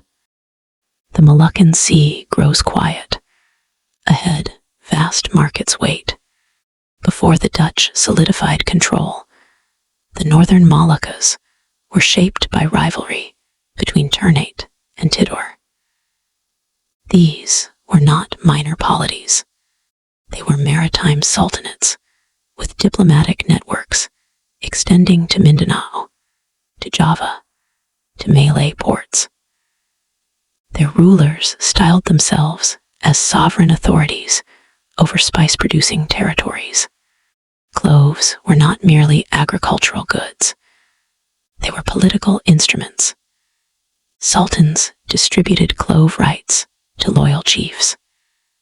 Revenue strengthened court authority. Portuguese arrival in 1512 disrupted this balance. At first, Ternate allied with the Portuguese against Tidor. Later, resentment grew. Portuguese fortifications interfered with local sovereignty. In 1575, the Sultan of Ternate successfully expelled the Portuguese from his island. The episode demonstrated something important. Local rulers were not passive. They adapted. They resisted. When the Dutch arrived decades later, they learned to exploit these rivalries more systematically. In 1607, the Dutch established a fort in Ternate. By supporting Ternate against Tidor, they embedded themselves as indispensable allies. Alliance became leverage. Leverage became oversight. Oversight became dominance. But dominance required enforcement beyond fort walls. Thus, the patrol system intensified. Let us examine its mechanics carefully. VOC ships were assigned regular circuits across the Moluccan Sea. Captains carried orders to inspect groves on specific islands. They recorded acreage. They estimated output. They compared local yield with authorized quotas.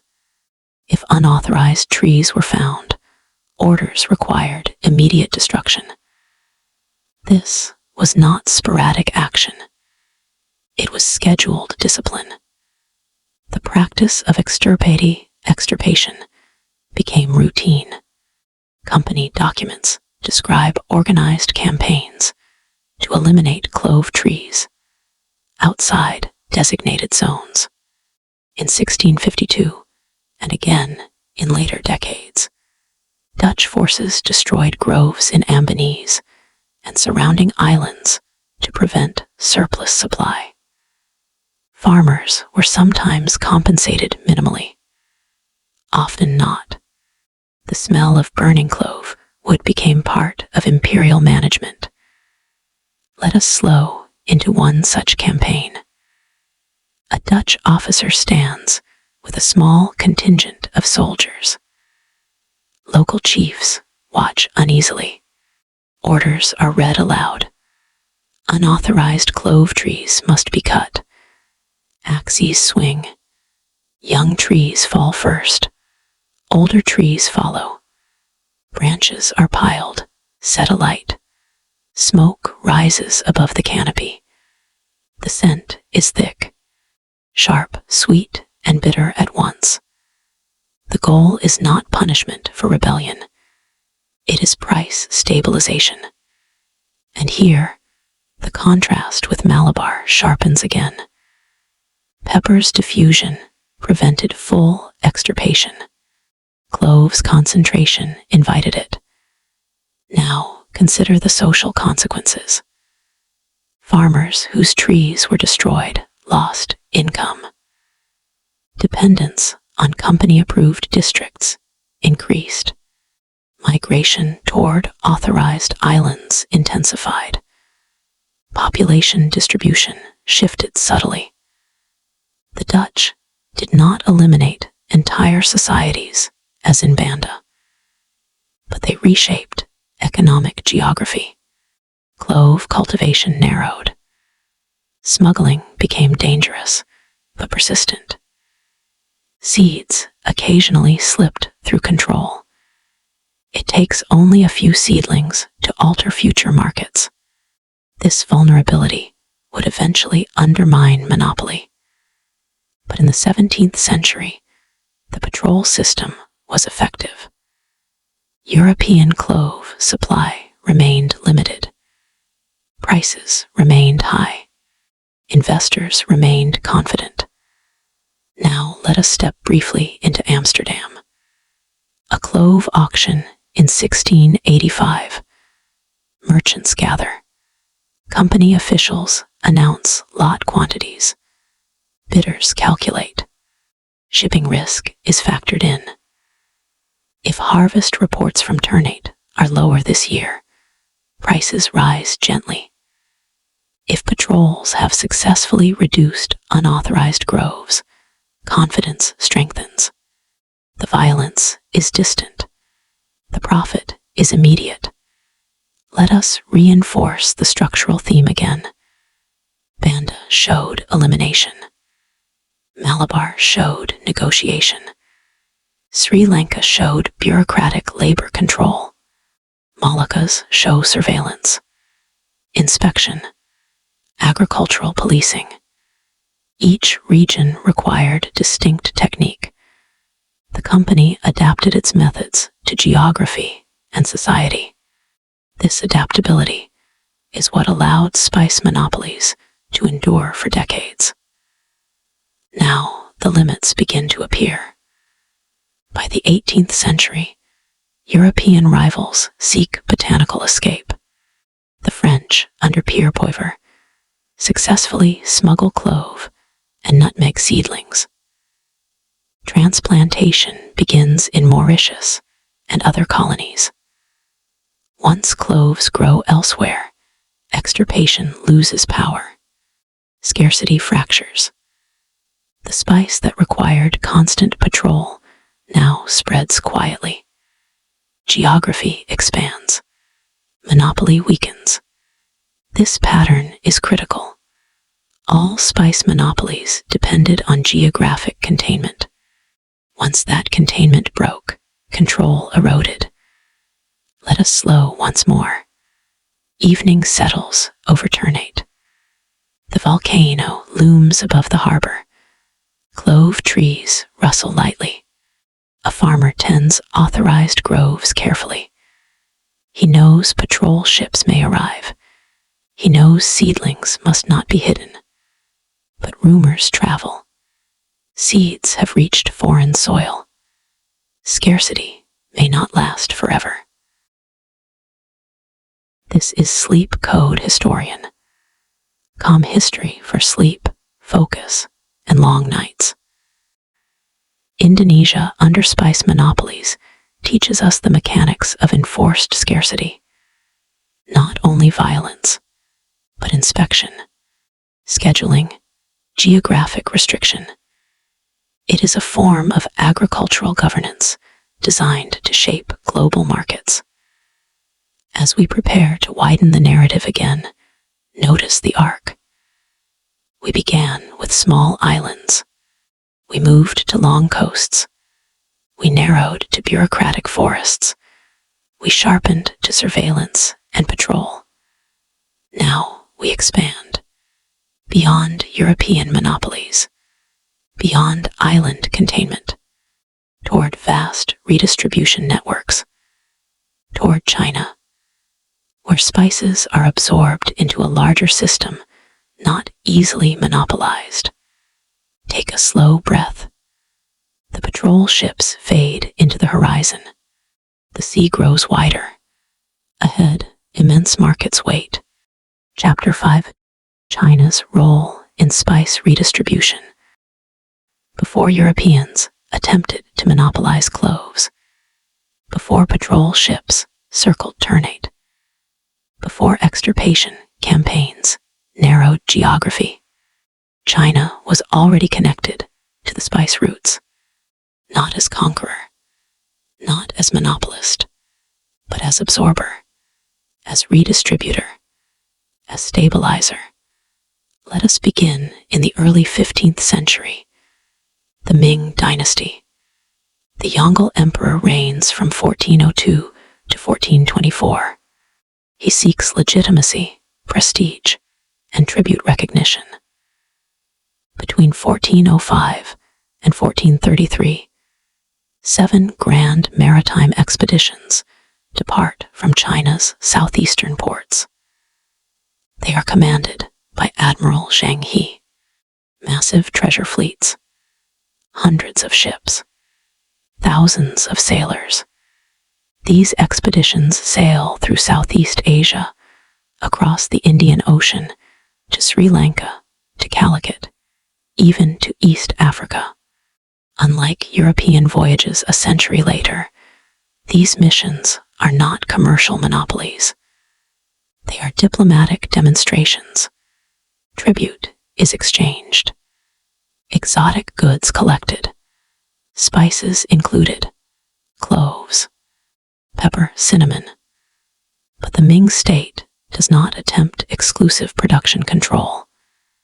Its interest lies in recognition and exchange, not territorial monopoly. After 1433, these voyages cease. Maritime focus shifts inward. Yet trade does not disappear. Private merchants continue operating through Southeast Asian networks. Chinese demand for spices remains steady. Cloves are used in court ritual. Pepper appears in medicinal texts. Cinnamon integrates into cuisine. Now slow the scene. It is 1500. A merchant vessel docks in Gwangju. Crates are unloaded. Ceramics move outward. Silk moves outward. Pepper moves inward. The market absorbs spice quietly. China does not depend on exclusive origin. It sources through multiple intermediaries. Arab traders, Malay merchants, later Portuguese and Dutch intermediaries. This diversification reduces vulnerability. Now compare carefully. European monopolies depend on restricting origin. China's system depends on expanding networks. Where the VOC narrows geography, China widens connections. This difference matters. When cloves are restricted to Ternate, Chinese merchants can still obtain supply through indirect routes. When cinnamon is controlled in Colombo, smugglers still move bark through Southeast Asia.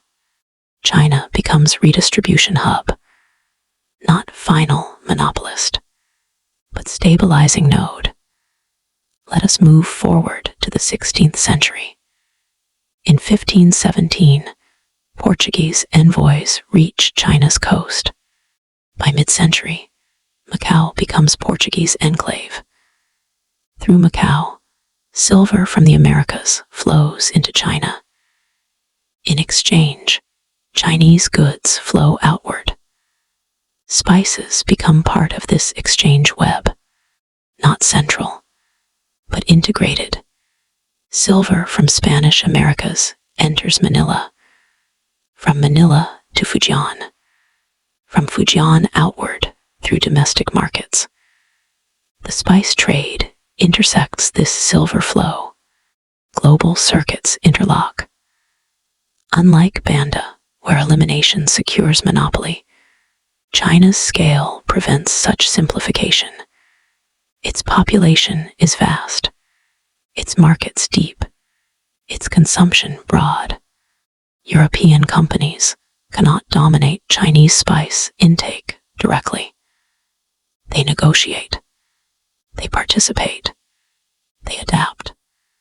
Now consider the Ming collapse and Qing transition in the mid-17th century. Political upheaval disrupts trade temporarily. Yet coastal commerce resumes. By the 18th century, Guangzhou emerges as major port under the Canton system. Foreign merchants are restricted to specific quarters. Trade is controlled, but by Chinese authorities. Spices enter through regulated channels. The Qing state does not attempt to monopolize spice origin. It regulates foreign merchants instead. This inversion is important. In Southeast Asia, Europeans regulate producers.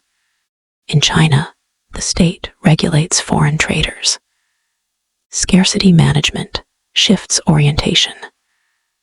Now slow into a market scene in Guangzhou around 1750.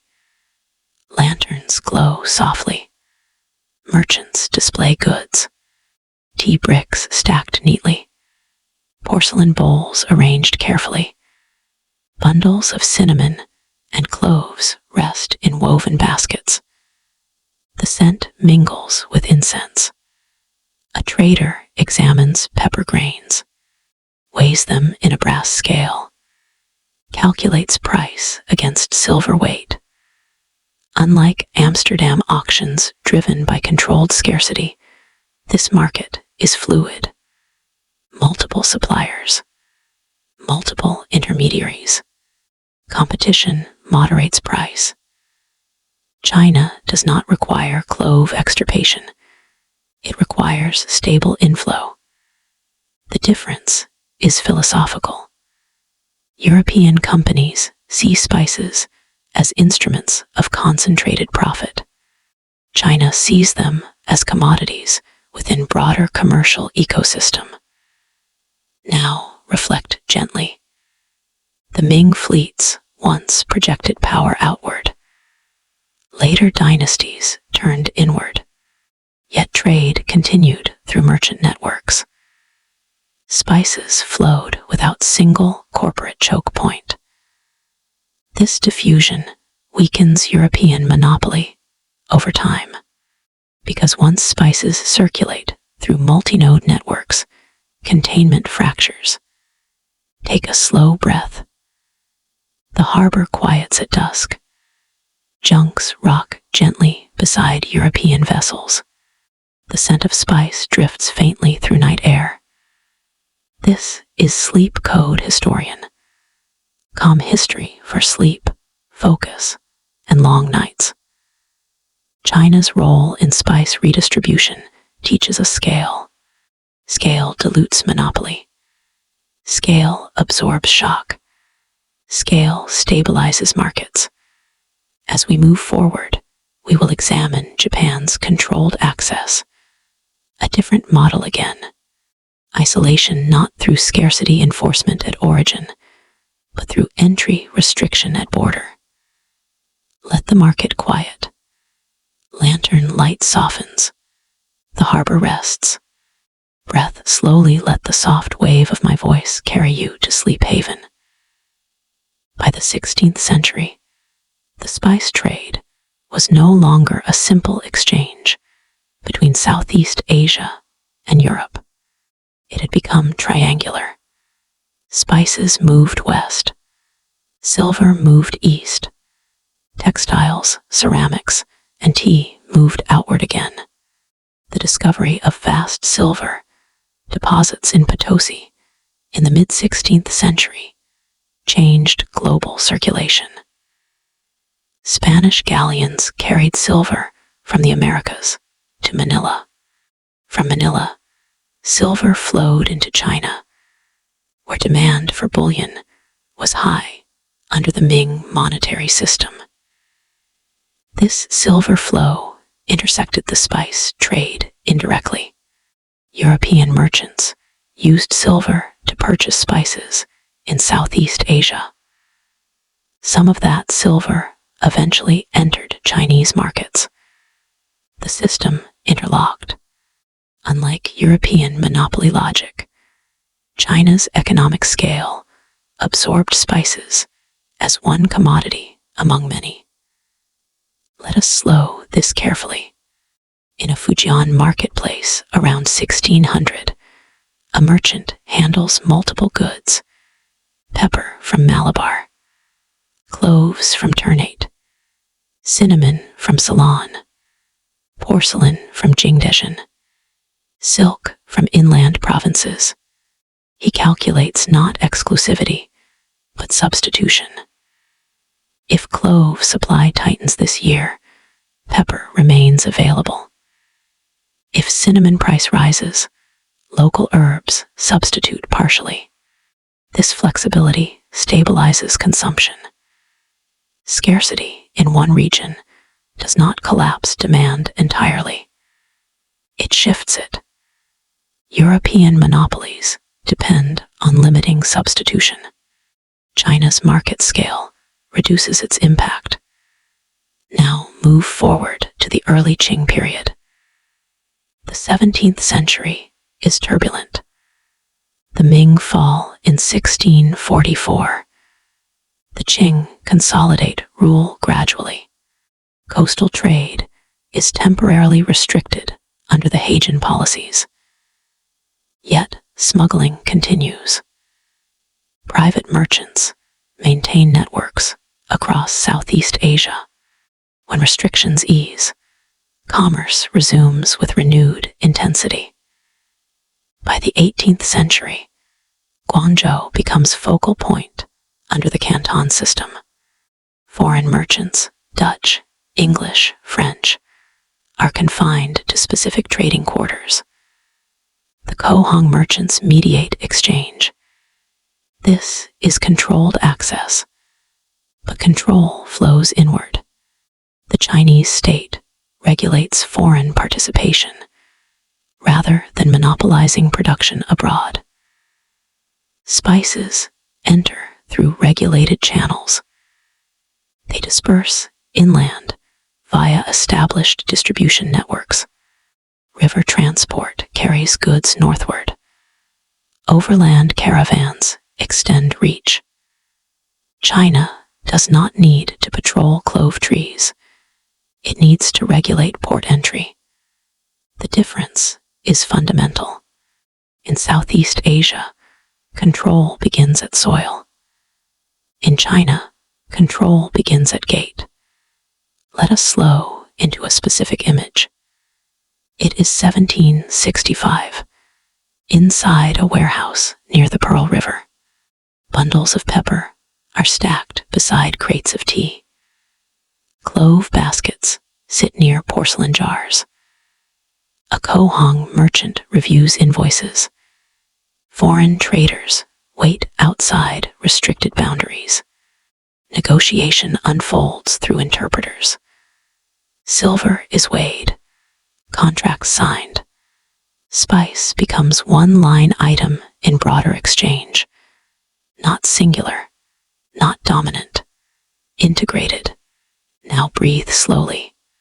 Lantern light reflects on the water. Ships rest in harbor. The scent of spice is faint beneath stronger aromas of tea and incense. This is Sleep Code Historian. Calm history for sleep, focus, and long nights. China's scale demonstrates a different kind of power. Not monopoly through destruction. Not scarcity through extirpation, but resilience through diversification. And this resilience gradually undermines European exclusivity. Because once spices circulate widely through Asian networks, containment weakens. Seeds travel. Knowledge spreads. Botanical gardens experiment. By the late 18th century, European colonial powers transplant spice trees to Caribbean and Indian Ocean colonies. Cloves in Zanzibar, nutmeg in Grenada. Geography expands. Monopoly dissolves. China's absorption accelerates normalization. Spices lose their singular mystique. They become global commodities. Now we transition gently from China's vast markets to a country that chose deliberate restriction. Japan. Take a slow breath. The Pearl River widens. Ships drift under evening sky. Ahead, a different model awaits. Chapter 6. Japan's controlled spice access. This is the Sleep Code Historian. Let your eyes rest, if they want to rest. Let your shoulders fall a little lower than they were. Take a slow breath in and a slow breath out. In Banda, spices blew a hole in a society. In Sri Lanka, they locked a caste into generations of forced labor.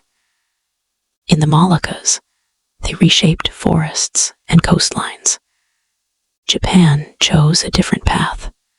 Japan tried to taste the spice world without being eaten by it, to accept foreign goods in controlled doses, to let trade in, but keep power inside.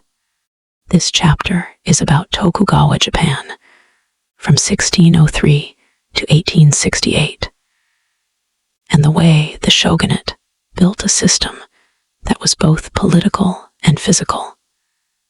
A system that said, you may enter, but only here, only this much, only under watch. A single port, a single bridge, a single small island, and spices, pepper, cloves, cinnamon, nutmeg, drifting in like scent on the edge of the wind. Beginning earlier, in the middle of the 1500s, Japan was not yet closed. The country was fractured, competitive, restless, a landscape of shifting alliances in the Sengoku era. Along those coasts, foreign ships arrived. In 1543, Portuguese traders reached Japan, and the exchange was immediate and consequential. Firearms arrived with them. So did new kinds of trade goods, and very soon, new kinds of ideas. A few years later, in 1549, the Jesuit missionary Francis Xavier came to Japan, and over time, Christianity spread in pockets, sometimes by conviction, sometimes by politics, sometimes by the practical incentives of alliance and access. By the 1570s and 1580s, Nagasaki had become a key port in that evolving world. Not a quiet fishing inlet, but a busy threshold. Here is what moved through Nagasaki in those decades. Chinese silk, coming through routes connected to Macau. Southeast Asian goods, metals, medicines, and folded into the cargo like precious fragrance spices. Pepper that traveled far beyond the Malabar coast. Cloves that had once belonged only to the Moluccas. Cinnamon prized for sweetness and scent. Nutmeg, small and hard, yet worth its weight in power. And here is what Japan offered back. Silver. Silver that was useful not only inside Japan, but throughout the wider Asian maritime economy. Because silver could move where promises could not. It was payment that crossed language and law. Then in 1580, something happened that would look, to later Tokugawa eyes, like a warning bell. A local Christian daimyo, Amura Sumitada, granted jurisdiction over Nagasaki to the Jesuits. It's hard to overstate what that implied. It meant foreign religion was not only preaching, it was governing space. And it meant the Portuguese trade presence could become not simply a partnership, but a foothold. Now let the calendar move forward. By 1600, the political map of Japan shifts dramatically after the Battle of Sekigahara. Tokugawa Ieyasu becomes the dominant power. In 1603, he is named shogun. The Tokugawa project is not just rule. It is consolidation, stability, control. And from the Tokugawa perspective, the situation in Nagasaki contained several dangers at once. Foreign religion that could create loyalty networks outside the shogunate. A single European power with privileged access. And silver flowing outward in large quantities. Silver leaving the country is not just an economic story. It is a political story. When precious metal drains, prices can shift. Taxation can wobble. Finances can strain. And in a society where the shogunate is trying to lock in order, wobble is the enemy. So the Tokugawa state begins to restructure Japan's relationship with the outside world, not all at once, but in tightening steps. One of those steps is strategic. Encourage the Dutch. The Dutch, unlike the Portuguese and Spanish, were seen as commercially useful and less aggressive in missionary work. Trade-focused, less interested in building a religious empire inside Japan. In 1609, the Dutch East India Company, the VOC, is allowed to open a factory at Hirado near Nagasaki. And over the next decades, the Tokugawa state squeezes. Christianity becomes increasingly persecuted. The Iberian presence becomes less welcome. The state's patience thins. Then comes Shimabara, 1637 to 1638, a rebellion with strong Christian participation, which the shogunate crushes. And after that, the policy hardens into something like stone. In 1639, the Portuguese are expelled. Now the shogunate has a choice. It can close entirely and lose the benefits of controlled trade, or it can keep trade, but redesign it so it can be supervised like a ledger. Japan chooses supervision. The Dutch remain as the only European trade partner. Chinese merchants are still allowed, but also tightly regulated. And to manage this, the shogunate creates a literal controlled gate, Dejima, a small artificial island in Nagasaki Harbor, fan-shaped, contained. Originally built for the Portuguese, Dejima becomes, from 1641 onward, the exclusive Dutch trading post. Now picture it, one tiny island, one foreign community, one bridge connecting it to the mainland, and the bridge is watched, not metaphorically watched, physically watched. Trade becomes architecture. Policy becomes geography. People often imagine Tokugawa Japan as sealed shut, like a jar with a tight lid. But Sakoku was not a lid. It was a valve. The Tokugawa shogunate did not ban foreign trade entirely. It restricted trade to specific channels and partners under supervision. It banned most Japanese from traveling abroad and returning. It restricted most Europeans from entering. Not no contact, controlled contact, and the control is organized through gates. Nagasaki is the most famous, but it's not the only one. Tsushima Domain becomes the channel for Korea, diplomacy, trade, managed contact. Satsuma Domain handles relations with the Ryukyu Kingdom. Matsumi in the north supervises trade with the Ainu. These are not open doors. They are supervised corridors. And Nagasaki is special in one more way. It is directly controlled by the Bakufu, the central shogunate, rather than by a regional lord. That matters, because it means the shogunate can monitor trade more closely and use it as a tool. Inside Nagasaki, foreign trade is channeled through licensed guilds and intermediaries. It is not a free-for-all marketplace. It is a managed pipeline. So compare that to Banda. In Banda, Europeans tried to seal off an island to control nutmeg.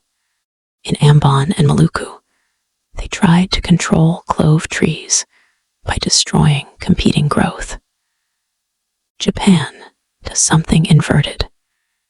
Japan seals off itself and leaves one monitored opening. Spices come through that opening as part of a larger stream. Silver, silk, textiles, medicines, curiosities, and controlled amounts of taste. Now slow down and ask a quieter question. What did Japan actually want? What did Japan want from the spice world? Japan was not producing cloves. It was not producing nutmeg. It was not building plantations for European markets.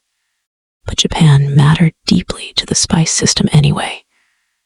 Because Japan had something the wider trading world needed: silver, and later copper. Japan's demand for spices was real, but selective. Spices arrived as luxury items, high-status consumption, medicine, and experimentation. But Japan's larger role was as a premium market for foreign goods and as a bullion source. That is why the English East India Company, early on, viewed Japan's silver as strategically important. English merchants hoped to sell spices, pepper, cloves, nutmeg, but also to secure silver that could be used further south. Because silver could buy spices in Southeast Asia, silver could buy silk and textiles. Silver could convert into influence. The English never established a stable long-term presence like the Dutch did, but the logic remains important. For the VOC, trade with Japan becomes one key wheel in a larger machine. The VOC exported spices to Japan as part of intra-Asian trade circuits: pepper, cloves, cinnamon, nutmeg, alongside textiles, medicines, and manufactured goods. Then the VOC imported Japanese silver and copper, and those metals were used to buy more goods in Southeast Asia for European markets. So even if Japan was not consuming cloves in huge quantities, Japan was helping finance the circuits that moved cloves elsewhere. This is one of those hidden truths of trade history. Sometimes demand is not the most important part. Sometimes payment is. Japan becomes a high-end customer and a quiet financier, a place where foreign goods could be sold at a premium, a place where precious metal could be gathered, and spices, arriving in measured doses, become part of that curated world. Luxury for elite kitchens, stimulation for apothecaries and medical theory, curiosity for scholars of Rangaku, Dutch learning, where foreign texts and instruments became a controlled form of illumination. Now, let's return to Dejima Island. Dejima is tiny, roughly 120 by 75 meters. You can walk it quickly, and yet its meaning is enormous. After the Portuguese expulsion, the Dutch are moved from Hirado to Dejima in 1641. From then until the mid-1800s, the Dutch hold a de facto monopoly on European trade with Japan. But monopoly here does not mean freedom. The Dutch presence is strictly controlled. Only a limited number of VOC employees can reside there. They cannot bring families. Their movements off the island are supervised. They are not free traders in a foreign land. They are tolerated specialists in a controlled enclosure. And that enclosure becomes a kind of symbol. For the Dutch, a cage. For Japan, a window. Trade is organized through Japanese intermediaries. Licensed monopoly merchants handle imports and exports between the foreign traders and Japanese buyers. The Nagasaki Bugio, magistrates, oversee prices, quantities, and permitted goods. Foreigners cannot trade directly with anyone else. Everything flows through the authorized channels. Spices arrive with VOC ships, along with textiles, medicines, glassware, and scientific instruments.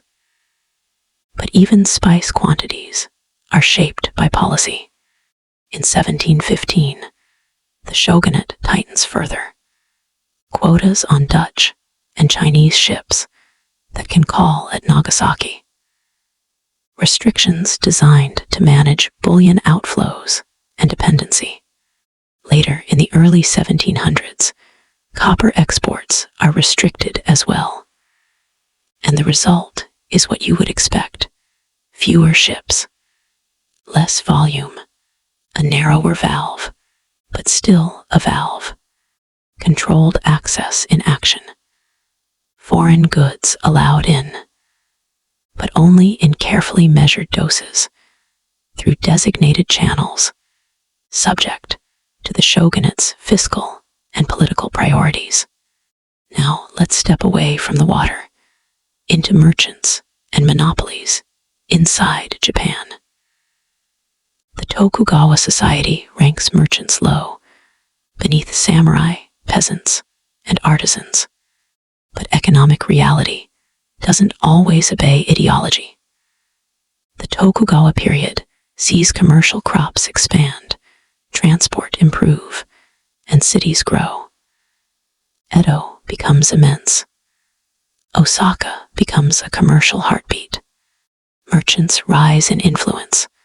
Wholesalers, brokers, money handlers. The shogunate distrusts them, but relies on them. And here, monopoly becomes a tool of domestic management.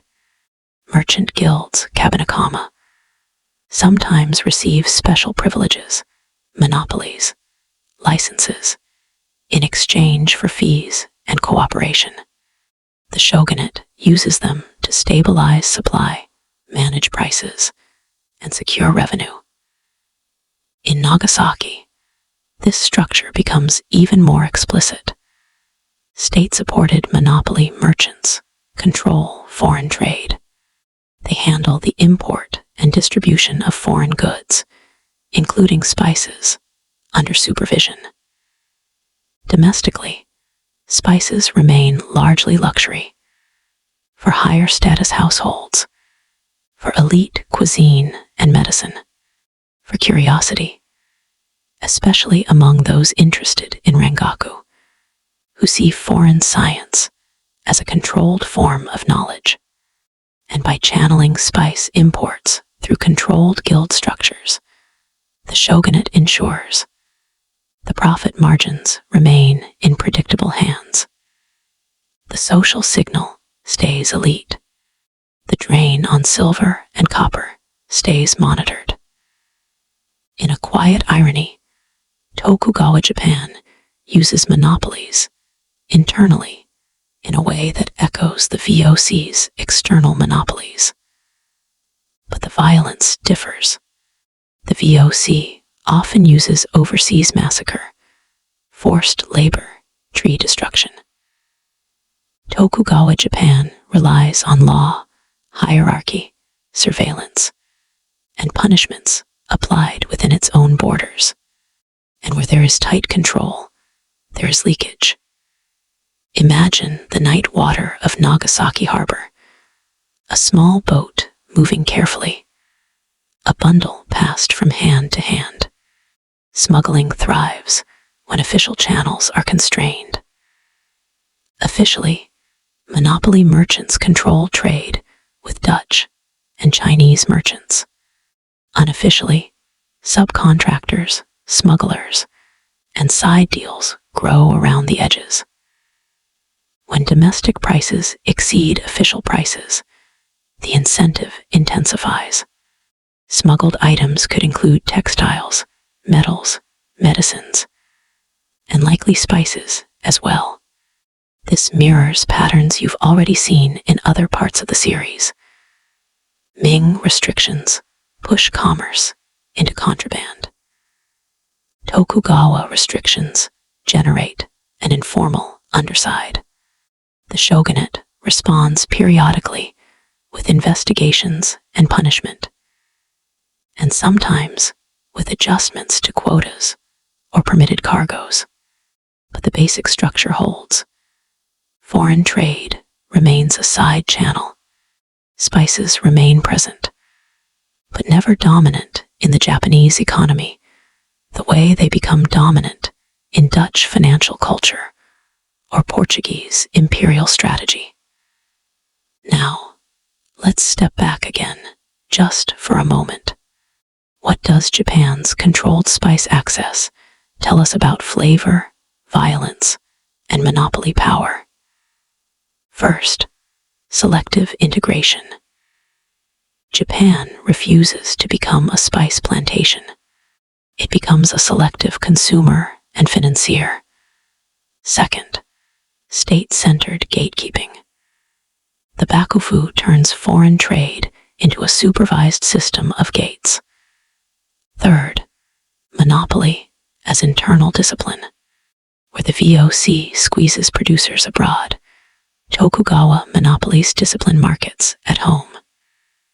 Fourth, violence turned inward. Less colonial massacre, more social control, class hierarchy, travel bans, persecution of Christianity, harsh punishment for unauthorized contact. Fifth, a different answer to globalization. Japan tries to enjoy pepper and cloves without letting foreign companies rewrite its social order. And now, in the next chapter, we turn back to Europe, and we follow the logic that keeps surfacing everywhere. Scarcity was not only found, scarcity was built. This is the Sleep Code Historian. Let your breathing stay slow. Let the details soften around the edges. Japan built a gate, a measured valve, a small island that turned the world into a controlled whisper. Now we step across the ocean to the places where European states and companies did something different. They did not merely manage access. They designed scarcity on purpose, and they built the machinery to enforce it in law, in institutions, in charters, and in ships that carried both paperwork and guns. This is the Sleep Code Historian. If your mind is drifting, that's fine. If it is listening closely, that's fine too. Breathe in and out while we move forward to Chapter 7, How Europe Manufactured Scarcity. By now, you've seen scarcity on the ground. Banda's orchards turned into a killing field. Clove trees in Maluku chopped and burned. Cinnamon peelers locked into coercion and punishment. Now we look at the blueprint behind those scenes. How Europe designed scarcity, not as an accident, but as a strategy. In law, in royal offices, in company charters, in financial markets. This is not only ships and soldiers. It is also paperwork, monopoly rights, quotas, and ports that act as funnels. In this chapter, we will 1. Watch the Portuguese crown turn spice into a royal monopoly project. 2. See Spain build a yearly silver for Asian luxury pipeline across the Pacific. 3. Trace how Dutch and English charter companies corner markets by design. 4. And name the recurring tactics: tree destruction, stock burning, legal bans that manufactured scarcity. Let's talk about Portugal, the first European spice monopoly machine in 1499. Vasco da Gama returns to Portugal from India. He brings pepper and other goods, but more importantly, he brings proof that spices could be purchased in Indian ports for a tiny fraction of their European price. The voyage was expensive, risky, deadly for many sailors, but the margins were enormous. So the Portuguese crown moves quickly to institutionalize the opportunity. Under King Manuel I, Portugal builds an administrative engine around the spice trade. The Casa de India, the House of India. It becomes a royal office that directs policy and enforces monopoly. This matters because it sets a pattern that will repeat. Spices are not treated as ordinary merchandise. They are treated as strategic property. The crown enforces that property claim with law and punishment. Only the crown can legally import and sell major spices into Portugal. Private merchants must work through the Casa or risk confiscation. The annual India Run, the Carrera de India, becomes a state-organized artery, carrying European goods outward and spices inward under oversight. Portugal isn't only selling spices. Portugal is selling the idea that only one flag has the right to carry them. Now add geography. Portugal's Asian presence becomes a chain of ports and forts, a maritime skeleton of control. Goa, Cochin, Diu, Hormuz, Malacca. These are not just trading stations. They are choke points. And Portugal develops a tool that is half paper, half threat. The Cartes system. A pass. A license to sail. In theory, merchant ships in the Indian Ocean must carry a Portuguese Cartes to travel legally. Without it, a ship can be stopped, searched, seized, and its crew punished. This is one of the most important concepts in your whole series. Scarcity can be manufactured by controlling routes. You don't have to reduce pepper production to make pepper expensive. You can make pepper expensive by making alternative routes illegal and dangerous. Monopoly enforcement is never perfect. Rival routes persist. Smugglers adapt. But even partial enforcement can redirect enough flow to raise prices and consolidate power. Portugal tries to nationalize scarcity, make pepper, cloves, and cinnamon scarce in Europe unless they pass through Lisbon. Now, let's shift to a different ocean. Portugal dominates the Indian Ocean route. Spain builds a scarcity corridor across the Pacific. Starting in 1565, Spanish galleons sail between Acapulco and Manila. Once a year, gold and silver travel west from Mexico to the Philippines. In Manila, that bullion is exchanged for Asian goods, silks, porcelain, lacquer, ivory, and spices, pepper, cloves, cinnamon, gathered through Asian networks. Then the goods travel back across the Pacific. This system builds scarcity into its bones. Only a limited number of galleons are authorized. Regulations control who can ship, what quantities, who can profit. And the journey is dangerous enough that dozens of galleons are lost over centuries. So even if spice production is abundant somewhere in Asia, access to spices in Spanish America depends on a narrow, regulated corridor. Scarcity through limitation, not nature. Policy. Now the machinery becomes corporate in form of the Dutch VOC. This is now corporate scarcity at scale.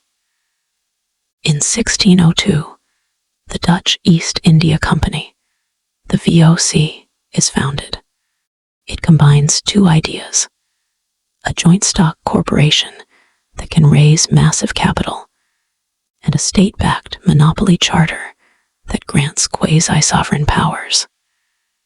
The VOC can wage war, sign treaties, govern territory, and for a time, it monopolizes nutmeg, mace, and cloves, selling at extreme markups.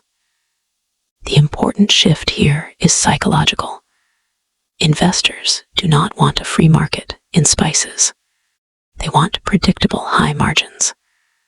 So scarcity becomes financial strategy.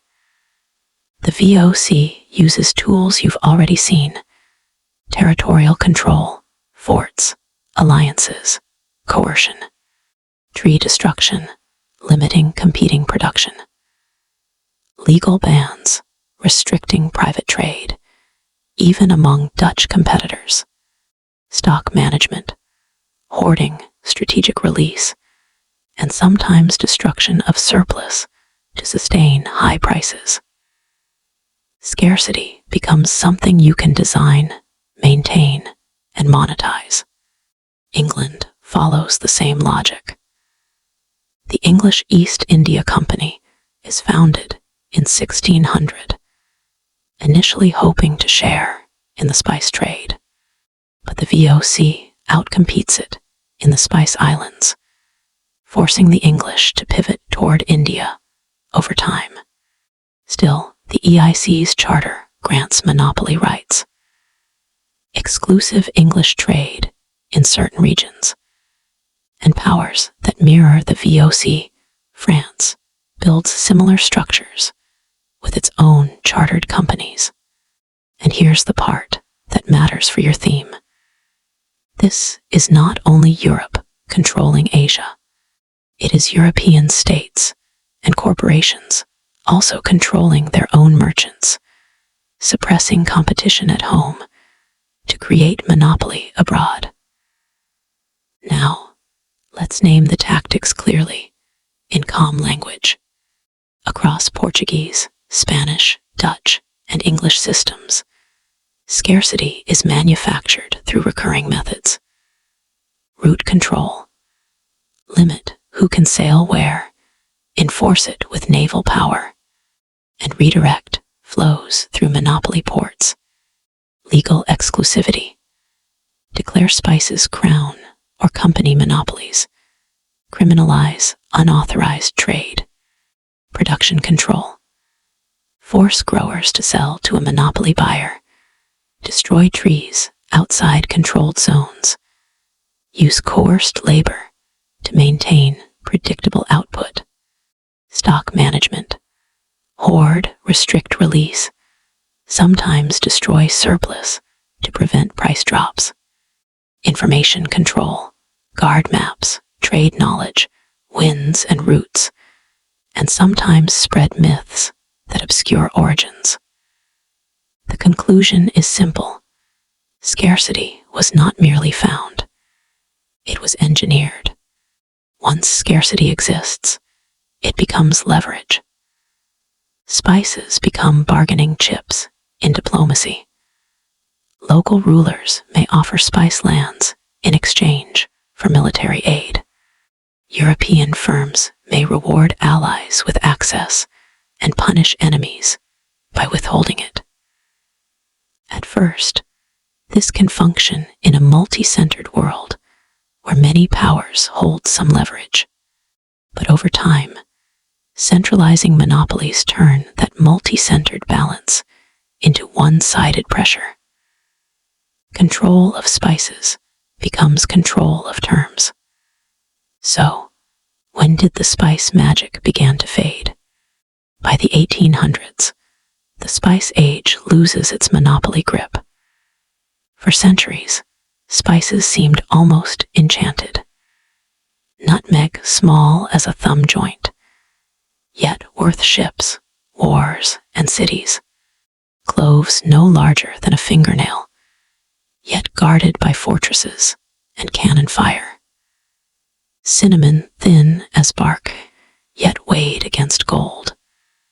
But by the 1800s, something quiet begins to change. Not overnight, not in a single battle, not because one empire collapses. The change is slower than that. It begins with biology. For generations, monopolies worked because spice trees were geographically trapped. Cloves grew only in a handful of islands in the Moluccas. Nutmeg belonged to Banda. True cinnamon to Sri Lanka. If you could control those islands, you could control the world's supply. But plants are patient. Seeds travel, sometimes in secret pockets, sometimes in stolen botanical specimens, sometimes under the protection of rival empires. European powers that once enforced monopoly begin competing with one another. And in competing, they undermine the very scarcity they built. Clove seedlings are transplanted. Nutmeg trees are carried to new colonies. Cinnamon spreads beyond its original strongholds. What had once been geographically rare becomes biologically portable. And when production spreads, scarcity weakens. Prices begin to soften. Margins shrink. The magic of only one place on Earth fades. There is no single villain here. The monopolists themselves set the stage for their own decline. By expanding empires, by racing rivals, by moving plants to secure independent supply, they dissolved the tight biological choke points that once made spices extraordinary. Now, add another layer. Technology. In earlier centuries, spices had been part of how elites signaled wealth and refinement. They flavored feast days. They marked distance and status. But the 1800s are not the 1500s. Food preservation changes. Canning spreads. Later, refrigeration. Industrial processing grows. Heavily spiced medieval cuisine falls out of fashion in many European courts. Taste shifts. Spices remain desirable, but they are no longer symbols of unreachable rarity. At the same time, industrial capitalism rearranges the hierarchy of desire. Coal powers factories. Iron builds railways. Cotton feeds textile mills. Later, rubber, oil, and minerals become strategic. Compared to those materials, pepper and cloves no longer anchor empires. They remain valuable, but they are no longer the crown jewels. And the charter company model itself begins to strain. The Dutch East India Company collapses at the end of the 1700s under debt and corruption. Chartered monopolies become politically controversial. States absorb or restructure corporate empires. The structure that once fused monopoly, sovereignty, and spice begins to crack. So was it industrialization? Partly. Industrialization didn't kill spices. It simply made other things more powerful. Was it European competition? Yes, in many ways. European rivalry and botanical transplantation weakened the very monopolies Europe had built. Was it smuggling? Always.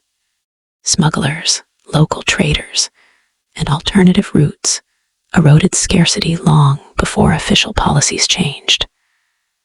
No single fault, no single moment, just a convergence, biology escaping confinement, rivals breaking monopolies, technology reshaping consumption, capitalism shifting its obsession. Spices never disappeared. They simply stopped being worth fleets and massacres. But here is the part that matters for your larger story. The template did not fade. Monopoly charters, corporate violence, manufactured scarcity. Those patterns did not vanish when nutmeg lost its shine. They migrated from spices to rubber, from cinnamon to oil, from cloves to minerals buried under other soils. The object changes. The logic persists. is the quiet end of the Spice Age. Not a dramatic collapse, not a final battle, just a slow cooling of something that once burned fiercely across oceans. Take a slow breath in and let it out. This is the Sleep Code Historian. Let that last idea settle gently. Scarcity was built by design and enforced with paper, ports, and power. And once something is scarce and desired, it can become more than a product. It can become a lever, a reward, a punishment. In the next chapter, spices stop being only trade goods. They become economic weapons. This is the Sleep Code Historian. Let the silent rhythm of the night keep steady while we enter Chapter 8, Spices as Economic Weapons. Scarcity, once designed, does not sit quietly. When something is rare and desired and tightly controlled, it becomes more than merchandise. It becomes leverage. By the 17th century, spices are no longer only flavor. They are not only profit. They are pressure. They are bargaining tools. They are rewards and punishments. They are quiet weapons, not always fired from cannons, but just as decisive. The simplest way to weaponize a scarce good is to deny it. The Portuguese understood this early.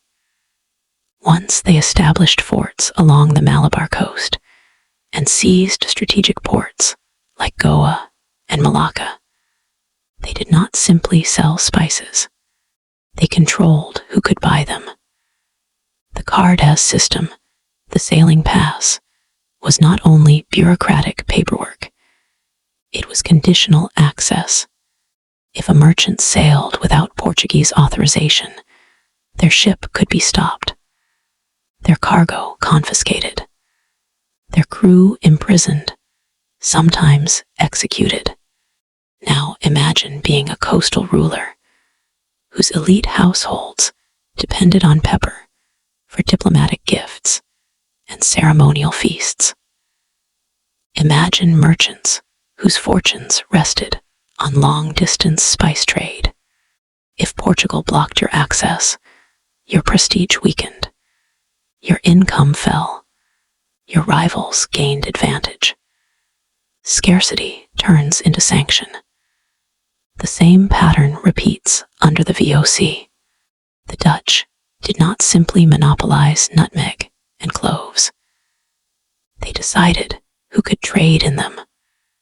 A ruler in the Moluccas who cooperated might receive favorable terms. A ruler who resisted might see shipments halted. Ports could be blockaded. Access denied. When a commodity becomes rare and symbolically powerful, to withhold it is to send a message. And that message is not subtle. It says, you are outside the circle. Now let's shift the perspective. Imagine a ruler in Sumatra or the Malay world in the 17th century. You face internal rivals, external threats, shifting alliances.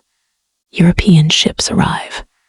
They carry cannon, firearms, maritime power, and they want something: land, trade rights, exclusive contracts. What can you offer in return for military support? Spice lands, nutmeg orchards, clove-producing islands, pepper-rich territories. Spices become currency, not coin, but concession. In several documented cases, local rulers offered rights to spice-producing land in exchange for European military assistance. At first glance, this can look like partnership, mutual benefit, security in exchange for trade privilege. But over time, the balance shifts. European companies do not simply defend. They entrench. They build forts, station troops, demand exclusive supply contracts. What began as negotiation can harden into dependency, and dependency reshapes sovereignty. Spices, once part of local bargaining power, become tools that slowly transfer power outward. So, what else can they buy from spice profits? Spice profits did not remain in Asian warehouses. They traveled to Lisbon, to Amsterdam, to London, and from there into war. Portugal's Casa de India funneled spice revenues into imperial infrastructure, fleets, fortresses, garrisons. The Dutch Republic's VOC generated extraordinary dividends in some decades, sometimes 30 or 40% returns. Those profits did not float in isolation. They strengthened state finances. They supported naval expansion. They underwrote campaigns. The same pepper that flavored a banquet might also fund a ship of the line. The same nutmeg that perfumed wine might help pay a soldier's wages. This is indirect weaponization. Spices are not swords, but they buy swords. They finance fleets that can blockade rivals. They generate tax revenues that sustain wars elsewhere in Europe. Economic strength converts into military strength, and monopoly magnifies both. If you can secure extraordinary margins, if you can sell cloves at 14 times their purchase price, you have leverage that extends far beyond the marketplace. Scarcity becomes ammunition. It was not only states and companies that wielded spices as leverage. Merchant networks, including Sephardic Jewish traders after their expulsion from Iberia, built transregional spice circuits.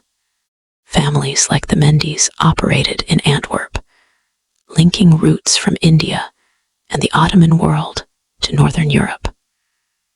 Spices in their hands became capital. Capital became influence. They extended credit to monarchs.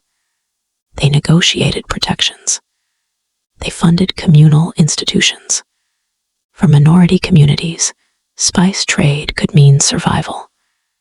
But this power was fragile, subject to political shifts, expulsions, confiscations. Spices gave leverage, but they did not guarantee safety. This reminds us of something subtle. Economic weaponization does not belong exclusively to empires. Sometimes it becomes a tool for marginalized groups to carve space in hostile systems. Still precarious, still conditional, but powerful for a time. Now let's step back again. What makes a commodity into a weapon? Two things: scarcity and control. If a resource is abundant and freely traded, withholding it means little.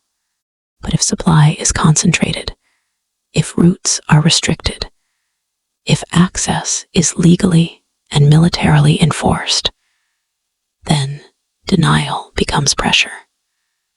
The Portuguese blocked rivals from traditional spice routes. The VOC destroyed clove trees outside its approved zones.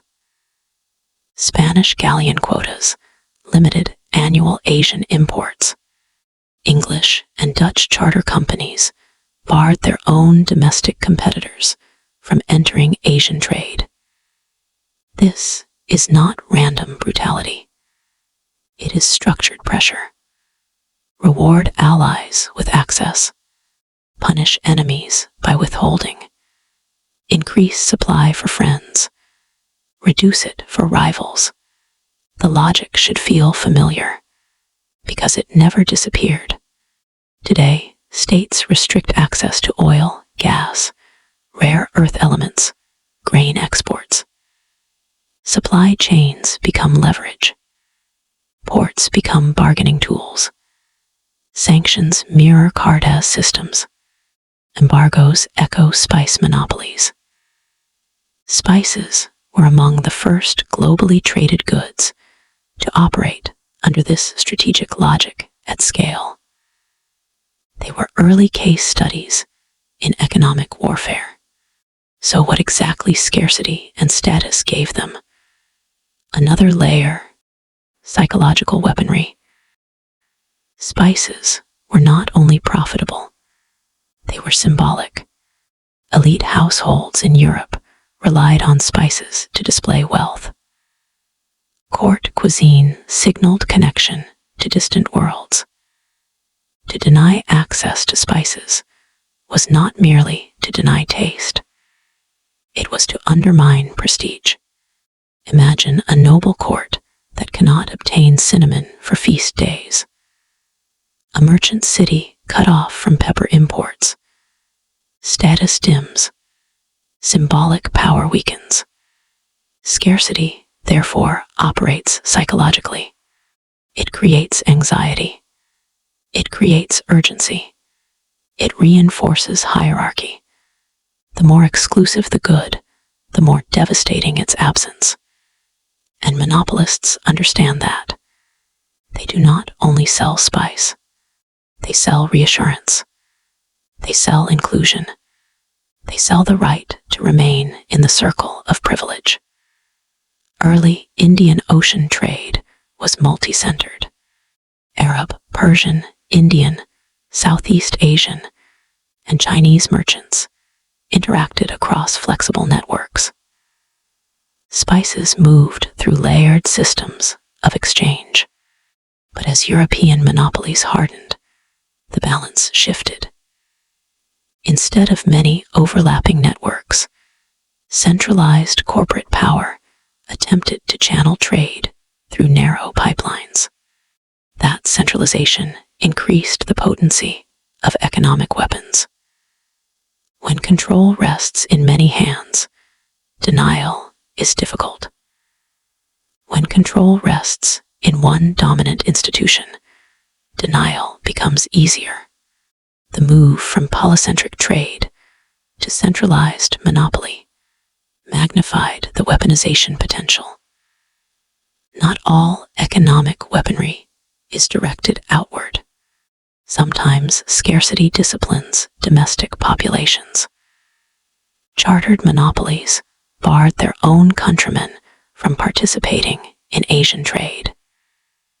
Independent traders were prosecuted. Cargoes seized. In this sense, monopoly weaponized law internally. It protected profits not only from foreign rivals, but from domestic competition. Scarcity becomes a gate that excludes both external enemies and internal challengers. The circle tightens. Spices did not explode like cannons. They did not march in formation, but they altered the balance of power. They funded fleets, shifted alliances, triggered interventions, reshaped sovereignty. They could be offered as reward, withdrawn as punishment. They could stabilize a throne or undermine one. And because they were small, fragrant, intimate, their power often went unnoticed. That is the nature of economic weapons. They rarely announce themselves. They operate through supply chains and contracts, through licenses and shipping quotas, through the quiet sentence, access denied. Take a slow breath. Let the idea settle. In the next chapter, we move from overt leverage to something even more intimate. Religion, food, ritual, and how flavor itself becomes woven into systems of control. This is the Sleep Code Historian. Let your breathing remain even while your mind slowly drifts to dreamland, while entering Chapter 9, Religion, Food, and Control. We have seen spices as profit, as monopoly, as weapon. Now we move somewhere quieter, closer to the body, closer to the table, closer to prayer. Because for most people in history, spices were not abstract commodities. They were smell, they were taste, they were ritual. They marked feast days, holy days, moments of joy and mourning. They entered the mouth. They filled sacred spaces with fragrance. And when something becomes part of ritual life, controlling it becomes a subtle form of power. Why religions loved spice. Across cultures, spices carried meaning. In Jewish tradition, at the close of the Sabbath during Havdalah, a small spice box, the besamim, is passed. Cloves, cinnamon, aromatic blends. The scent is inhaled gently. A reminder, a comfort. As the extra soul of the Sabbath departs, fragrance lingers. Smell becomes theology. In Christian Europe, incense filled cathedrals. Frankincense, myrrh, and imported aromatics drifted through vaulted ceilings. Spiced wines, hippocras, were served at feast days. Clove-studded dishes appeared at Christmas tables. Pepper-seasoned Lenten fish. Spices marked sacred time. In Islamic societies from Cairo to Calicut, spice was woven into both everyday cooking and festival meals. Eid feasts layered cardamom, cinnamon, and pepper into rice and meat. Perfumes and aromatics perfumed both homes and mosques. In Hindu and Buddhist traditions across South and Southeast Asia, spices were integrated into temple kitchens. Food offered to deities was fragrant, sacred. The senses were not separate from devotion. They were part of it. Across traditions, spices were associated with purity, divine presence, healing, blessing, which means something important. Spices were not luxury alone. They were embedded in spiritual calendars. Remove them, and ritual feels altered, diminished. Controlling supply, therefore, meant influencing not just diet, but religious experience. What about medicine, morality, and authority? How did the spices trade influence these? In medieval Europe, health was not separate from philosophy, or theology, or cosmology. The dominant medical framework, inherited from ancient Greek thought and preserved through Arabic scholarship, was humoral theory. The body was believed to contain 4 humors: blood, phlegm, yellow bile, black bile. Each humor corresponded to qualities: hot, cold, wet, dry. Health meant balance. Illness meant imbalance. Food was not simply nourishment. It was medicine. Spices, especially pepper, ginger, cinnamon, cloves, were classified as hot and dry. That mattered. In cold European climates, and in diets heavy with meat and damp grains, bodies were often described as cold or moist. Spices could correct that. They were prescribed for digestive complaints, poor circulation, melancholy, lethargy, even sexual weakness. A medieval physician might recommend spiced wine to warm the stomach. A cleric might advise certain spices during specific seasons to align body and soul. Medicine and morality were intertwined. Because gluttony was a sin, overindulgence was a sin, but so was neglecting one's health. Spices sat right in that tension. Too much spice could signal decadence. Too little might suggest negligence or poverty. Access to spices, therefore, became structured through authority. Physicians prescribed them. Clergy regulated feast and fasting days. Urban authorities sometimes monitored apothecaries and spice sellers. In cities, spice merchants often doubled as apothecaries.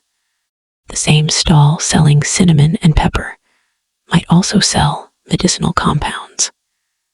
Spices were expensive, which meant only certain classes could afford stronger medicine.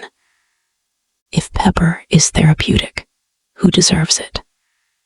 If nutmeg aids vitality, who is allowed access? Monasteries and elite households maintained spice stores. Peasant families rarely did. Medicine itself became stratified. And yes, spices could function almost like currency in certain contexts.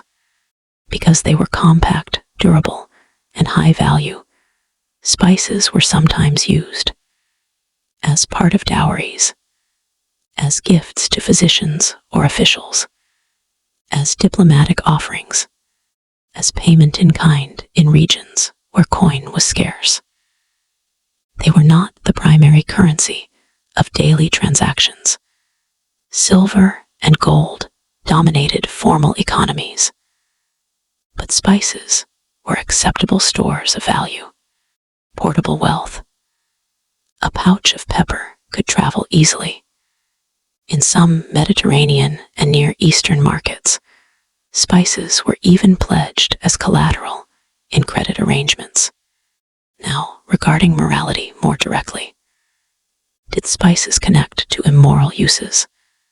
Indirectly, yes. In the same way, any high-value commodity connects to vice economies. Luxury goods and elite consumption were tied to spaces of pleasure, court feasts, urban taverns, elite brothels. Spiced wine was common in taverns. Perfumed oils and aromatics, sometimes overlapping with spice trade, were used in pleasure houses. In port cities, merchants spending profits on entertainment were part of the urban economy. But spices themselves were not uniquely immoral. They were symbols of wealth, and wealth moves through all layers of society. If a spice merchant grew rich, that wealth could fund church donations, charitable works, or indulgent excess. The moral debates of the time were not about spices being sinful in themselves. They were about excess, luxury, the anxiety that foreign goods softened discipline. Some religious critics warned that heavy spice consumption encouraged sensuality and decadence. Others defended it as legitimate medicine or legitimate celebration. So spices sat at a moral crossroads. They could be sacred, medicinal, luxurious, suspicious, which made control even more powerful. If authorities determined when spices could be consumed, who could sell them, who could import them, how much could circulate, then they shaped not just health, but morality. Fasting calendars intensified this structure. In Christian Europe, meatless days, sometimes nearly half the calendar year, increased demand for fish. Fish often required heavy seasoning. Spices made preserved fish palatable. So religious fasting did not reduce spice demand. It reorganized it. Similarly, Islamic fasting during Ramadan altered eating rhythms, concentrating rich, spiced meals at sunset. Jewish festival cycles intensified certain aromatic uses. Predictable ritual cycles meant predictable market cycles. Monopolists and merchants tracked those rhythms. Shipments timed to feast seasons. Stocks released strategically. Control the calendar. Control the rhythm of sales. Now step back. What does all this mean? It means spices were not just flavor. They were embedded in the moral architecture of society. They touched health, sin, purity, status, pleasure, charity. To control spice supply was to influence the body, and to influence the body was to influence conduct. Soft power, slow power, subtle power, not through force, but through appetite. But let's talk about how spices were feast for the hierarchy. Now imagine a Renaissance banquet hall. Long wooden tables polished to a soft shine. Tapestries lining stone walls. Silver goblets catching candlelight. Platters arrive in procession. Roasted meats dusted with cinnamon and sugar. Sauces thickened with ginger and clove. Pastries layered with nutmeg. Marzipan shaped into exotic animals. Spiced hippocras poured from ornate pitchers. This is not just food. It is announcement. In late medieval and Renaissance Europe, spices were among the most expensive consumables available. Pepper was so valuable, it was sometimes counted out like coin. Nutmeg and mace arrived from islands most guests could not locate on any map. True cinnamon traveled through multiple empires before reaching the table. To serve heavily spiced dishes was to say, we are connected to global trade. We have credit lines with merchants. We can afford the distant. And guests understood this immediately. The density of spice on a plate signaled rank. A lightly seasoned dish suggested moderation or limited means. A richly spiced sauce signaled access, because spices were not just expensive retail purchases. Large noble households and royal courts often acquired spices through structured supply systems. Who was responsible? In elite households, the steward or household controller managed procurement. In royal courts, a master of the household or equivalent officer oversaw kitchen accounts. They worked directly with licensed spice merchants, urban guild suppliers, sometimes even crown-chartered companies.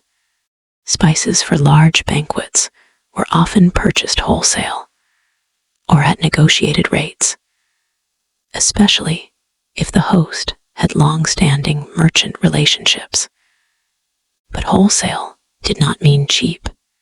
Even at reduced rates, spices represented a significant budget line. For kings and royal courts, payment ultimately came from state revenues, taxes, customs duties, feudal rents, colonial profits. So yes, in many cases, subjects indirectly funded the king's spice-laden feasts through taxation. In noble households, payment came from estate income, agricultural rents, urban properties, financial investments, sometimes state stipends. Merchant elites hosting banquets paid from trade profits, which means the spice on the table was literally the visible conversion of distant labor and extracted wealth into prestige. Now consider quality. The best spices were carefully selected. Merchants graded pepper by size and dryness. Cinnamon was distinguished between true Ceylon cinnamon and cassia. Nutmeg was inspected for freshness and oil content. High-ranking households demanded superior grade imports. Inferior spices would signal embarrassment. The steward's competence was measured partly by procurement skill. If the spices were weak, stale, or adulterated, it reflected badly on the host. Because spice strength equaled symbolic strength. And here is the deeper social meaning. Spices functioned as status compression. They condensed distance, risk, maritime danger, colonial violence, financial speculation, into a sprinkle on roasted meat. Every clove carried an invisible chain of ships, ports, plantations, and negotiations. To consume it publicly was to consume that network, which is why scarcity mattered culturally.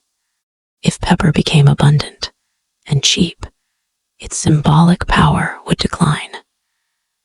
If every peasant could afford nutmeg, the noble table would lose distinction. And indeed, over centuries, as spice prices slowly fell and availability widened, culinary fashion shifted. Elites moved toward subtler flavors, sauces, emphasizing local ingredients, and later sugar-driven desserts. Because when an item becomes common, it no longer marks exclusivity. The same pattern appeared in Ottoman courts, in Mughal India, in Ming and Qing China. Elite banquets showcased rare aromatics, imported ingredients, and complex spice blends to signal imperial reach. Flavor became stratified. Common households used modest seasoning. Elite households used abundance. Scarcity reinforced hierarchy, and monopolies preserved that scarcity, which means spice monopolies did not only maximize corporate profits, they preserved visible social distance. They maintained the gap between those who could afford the distant and those who could not. So when a Renaissance noble hosted a banquet heavy with cloves and cinnamon, guests did not simply taste sweetness. They tasted hierarchy. They tasted empire. They tasted wealth converted into aroma. Take a slow breath. Imagine that scent filling the hall. Behind it, forests cut, ships sailing, taxes collected, negotiations signed. All reduced to fragrance on a plate. Now, let's switch the conversation a little and talk about religious networks as trade networks. Oh yes, religious communities were not only consumers. They were also traders, organizers of trust. And in long-distance trade, trust is everything. In the medieval and early modern world, contracts were fragile. Courts were distant. Ships disappeared. Cargo spoiled. So merchants relied on something stronger than paper. They relied on shared identity, shared law, shared language, shared ritual life. Let's explore the Jewish diaspora networks after the expulsions from Spain in 1492 and Portugal in 1497. Sephardic Jewish merchants dispersed across the Mediterranean, the Ottoman Empire, North Africa, India, and later Amsterdam and the Atlantic world.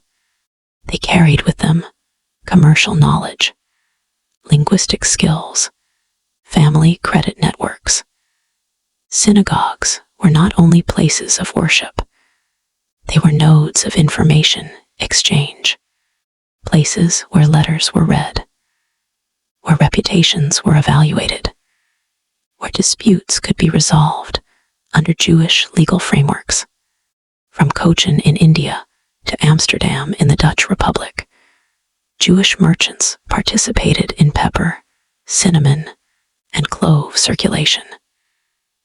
Did Judaism specialize in a spice?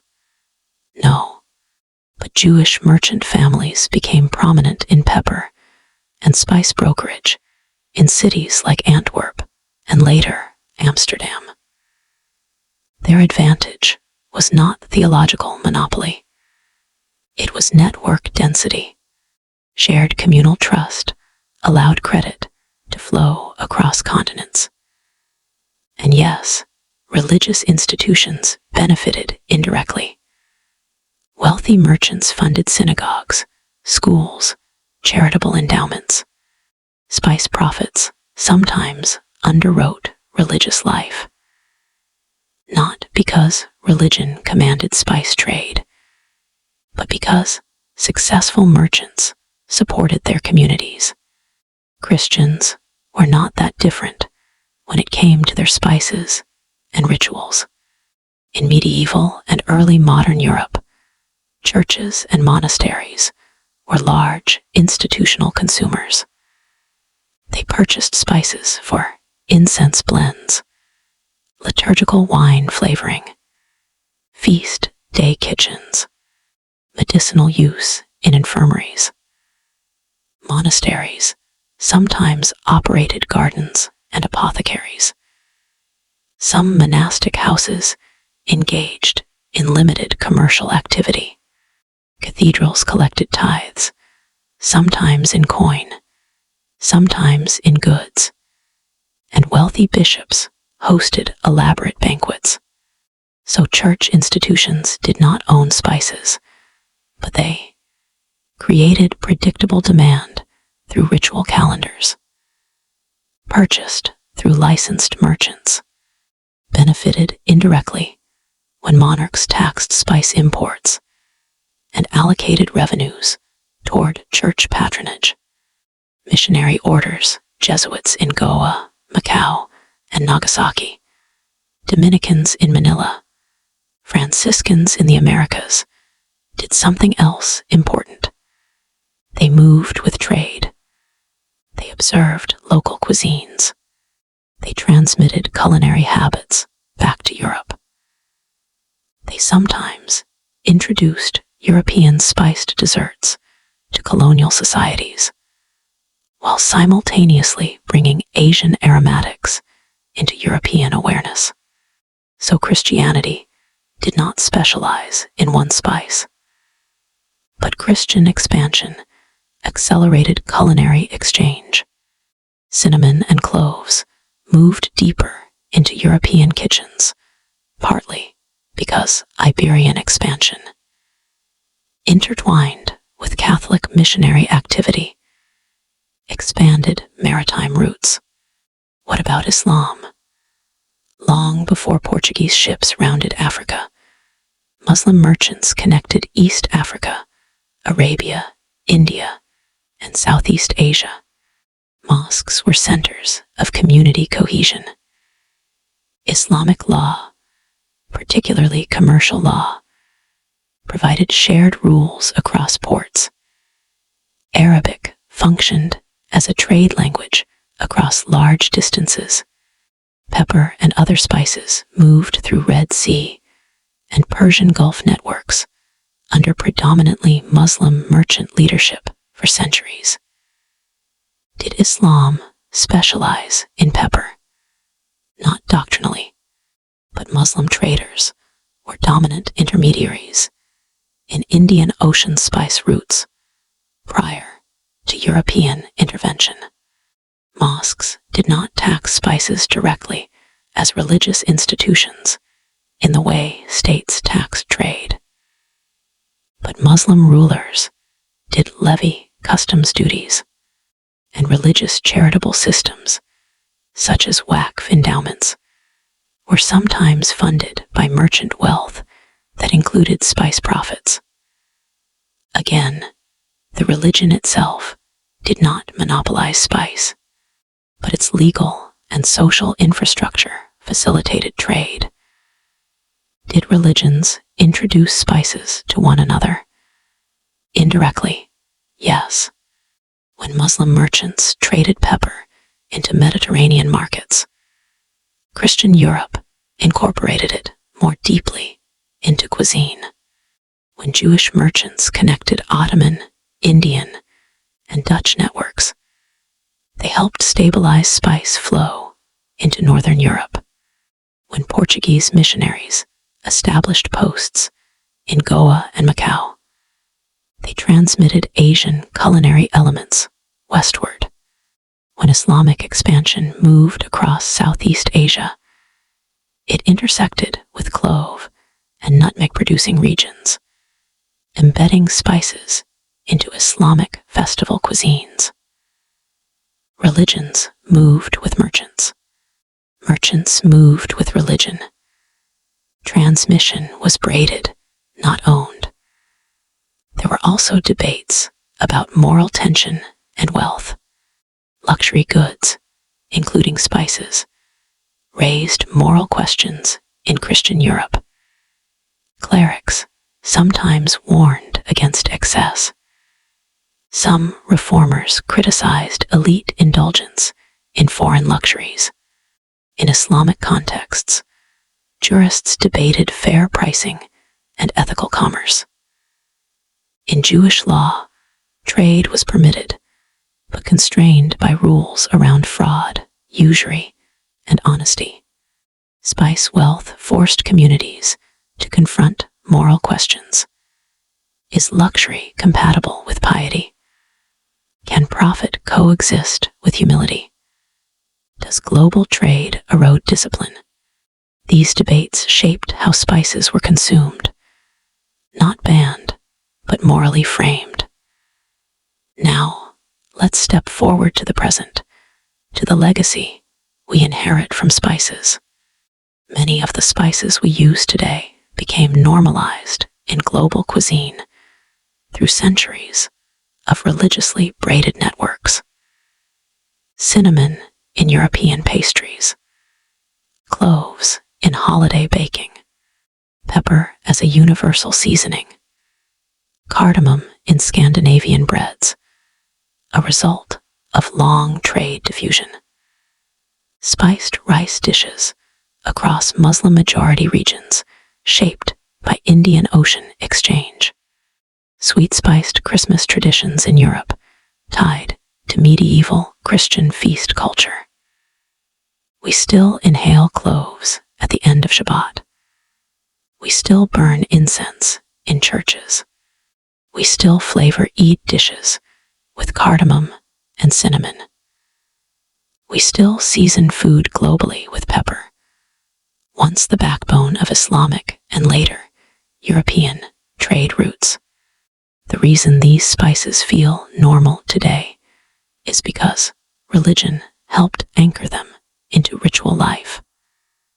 And ritual stabilizes habit. Once a spice becomes part of a holy day, it rarely disappears, even after monopolies fade, even after empires collapse. That is the quiet legacy. Religion did not invent spice trade. It did not own it, but it helped normalize it. It embedded distant aromatics into local identity. And through centuries of movement, migration, pilgrimage, mission, diaspora, those flavors became part of us. Religion, commerce, and power were never separate. They were braided together. And that braid still shapes your kitchen today. Now consider something quieter, having soft control through taste. Not violence, not blockade, but dependency. Colonial administrators sometimes hosted feasts for local elites. Spiced dishes, imported sweets, fragrant rice. These gestures were diplomatic. Hospitality becomes influence. Soldiers and laborers might receive spice-laced rations. Flavor softens hardship. Spice becomes incentive. Over time, tastes adjust. A population accustomed to certain imports begins to rely on them, control the supply chain, and you subtly shape desire. When colonial markets introduced substitute spices, cassia for cinnamon, for example, they reshaped consumption patterns. When monopolies limited high-quality varieties, they influenced what people thought was normal. Control of flavor becomes cultural influence, not through force, but through repetition, through habit, through the daily act of cooking. Smell is powerful. It attaches to memory, to childhood, to ritual, to belonging. If a certain spice marks your holy day, and its supply is interrupted, the emotional disruption can be profound. Scarcity reaches beyond economics. It enters the senses.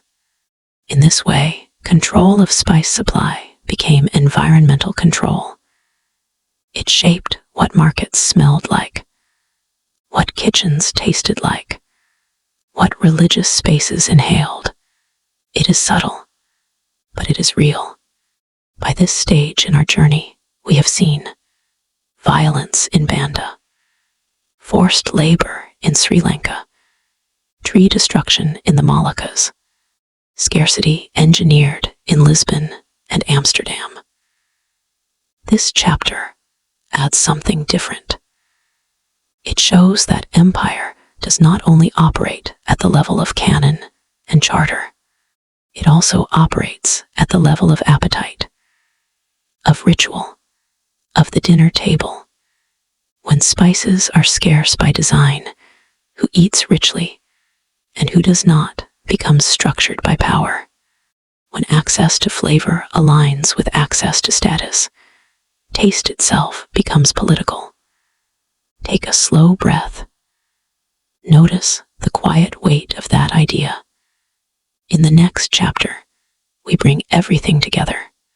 We return to Banda, to Sri Lanka, to Amsterdam, to the ledger, and we ask the question that has been waiting beneath every scene. What does it mean to build a global economy where flavor was worth more than life? This is the Sleep Code Historian. Let your breath settle, your mind and body relax as we enter our final chapter. Chapter 10. When flavor was worth more than life, we have traveled through forests of clove trees, through cinnamon groves in Sri Lanka, through Banda's shattered orchards, through Lisbon's royal offices, Amsterdam's counting houses, Edo's controlled harbor. We have followed pepper across oceans. Now we gather it all. Let us imagine a ledger. On one side, nutmeg, cloves, cinnamon, pepper. On the other side, people. In Banda, in the early 1600s, the Dutch East India Company pursued total control of nutmeg. When local resistance continued, the company chose extermination. Mass killings, forced deportations, enslavement. By some historical estimates, roughly 90% of the indigenous Bandanese population disappeared within a few years. And why? Because nutmeg margins were extraordinary. In European markets, the markup could reach thousands of percent. A few grams of spice translated into fortunes. Now shift to Sri Lanka. Cinnamon peelers inherited their labor status. Punishments were severe. Escape was nearly impossible. The spice that perfumed European pastries required generational coercion. In the Moluccas, clove trees were cut down deliberately to maintain scarcity.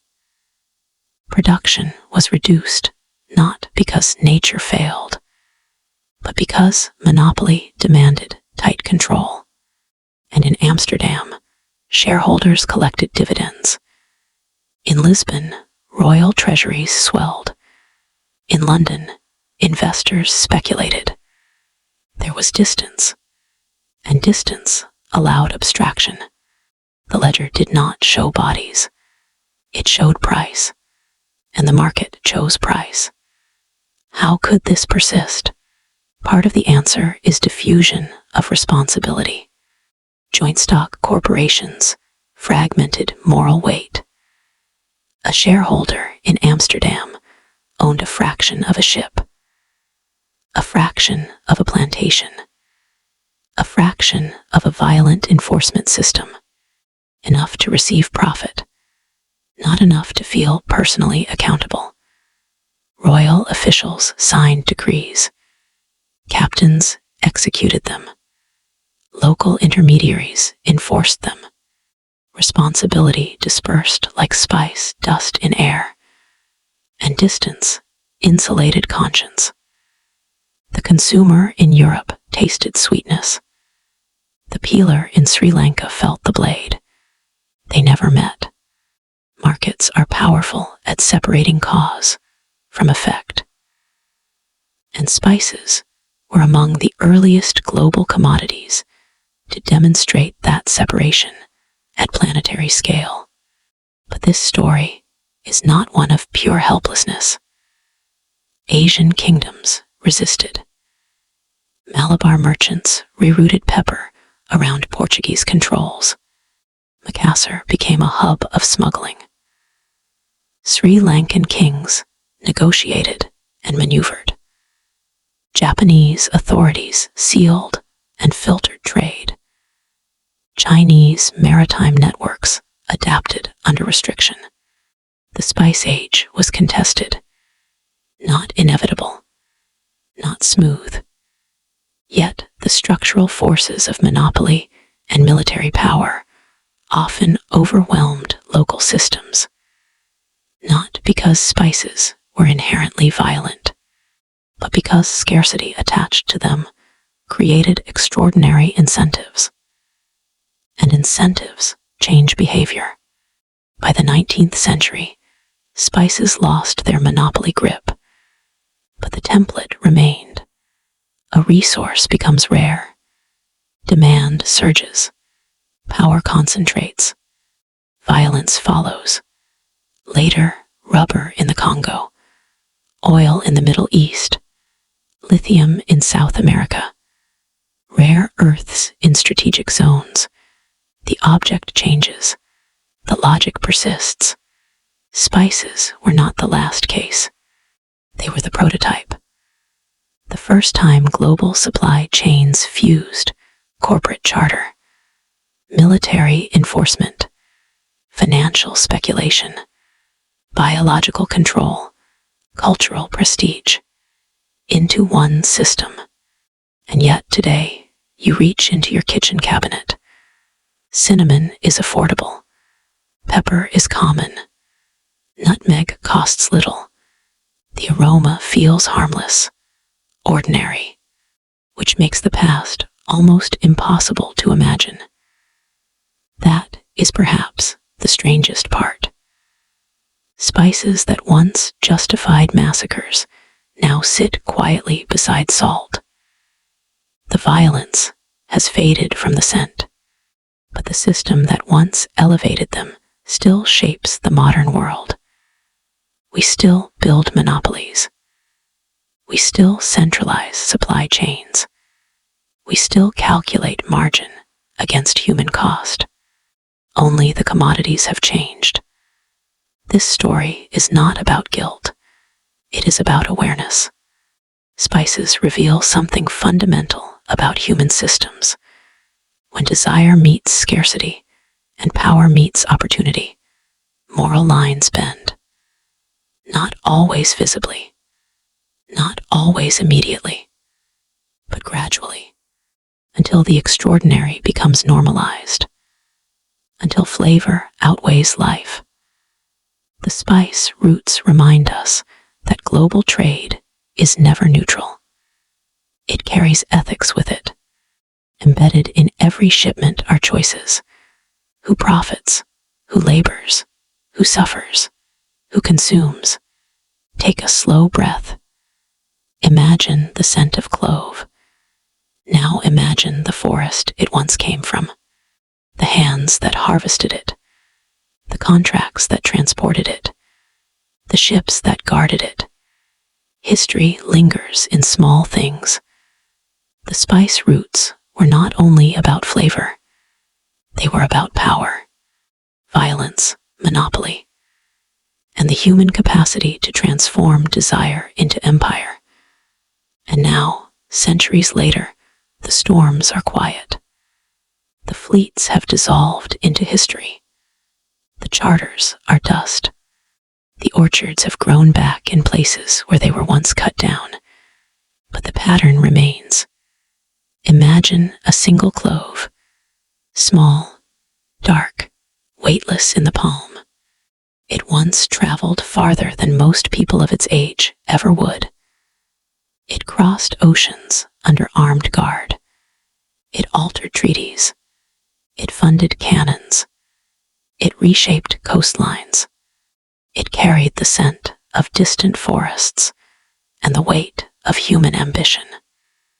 When people reached for it, they were not only seasoning food, they were participating in a system that connected forests to ledgers, villages to exchanges, labor to luxury.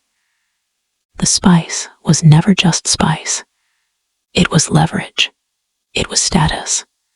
It was risk condensed into fragrance. And for a time, it was valuable enough that entire communities were erased to protect it. That is the part history asks us not to forget. Not to feel guilt, but to feel awareness. Because spices were the first great lesson in how desire scales. How something small can grow large enough to redraw maps. And when the world discovered that flavor could be monetized, restricted, weaponized, it discovered a new architecture of power. The trees changed. The commodities changed. But the architecture did not disappear. It simply found new objects. Tonight, the spices you know are ordinary. Pepper sits beside salt. Cinnamon rests in quiet jars. But once, those same scents traveled through blood and balance sheets. The spice age has passed.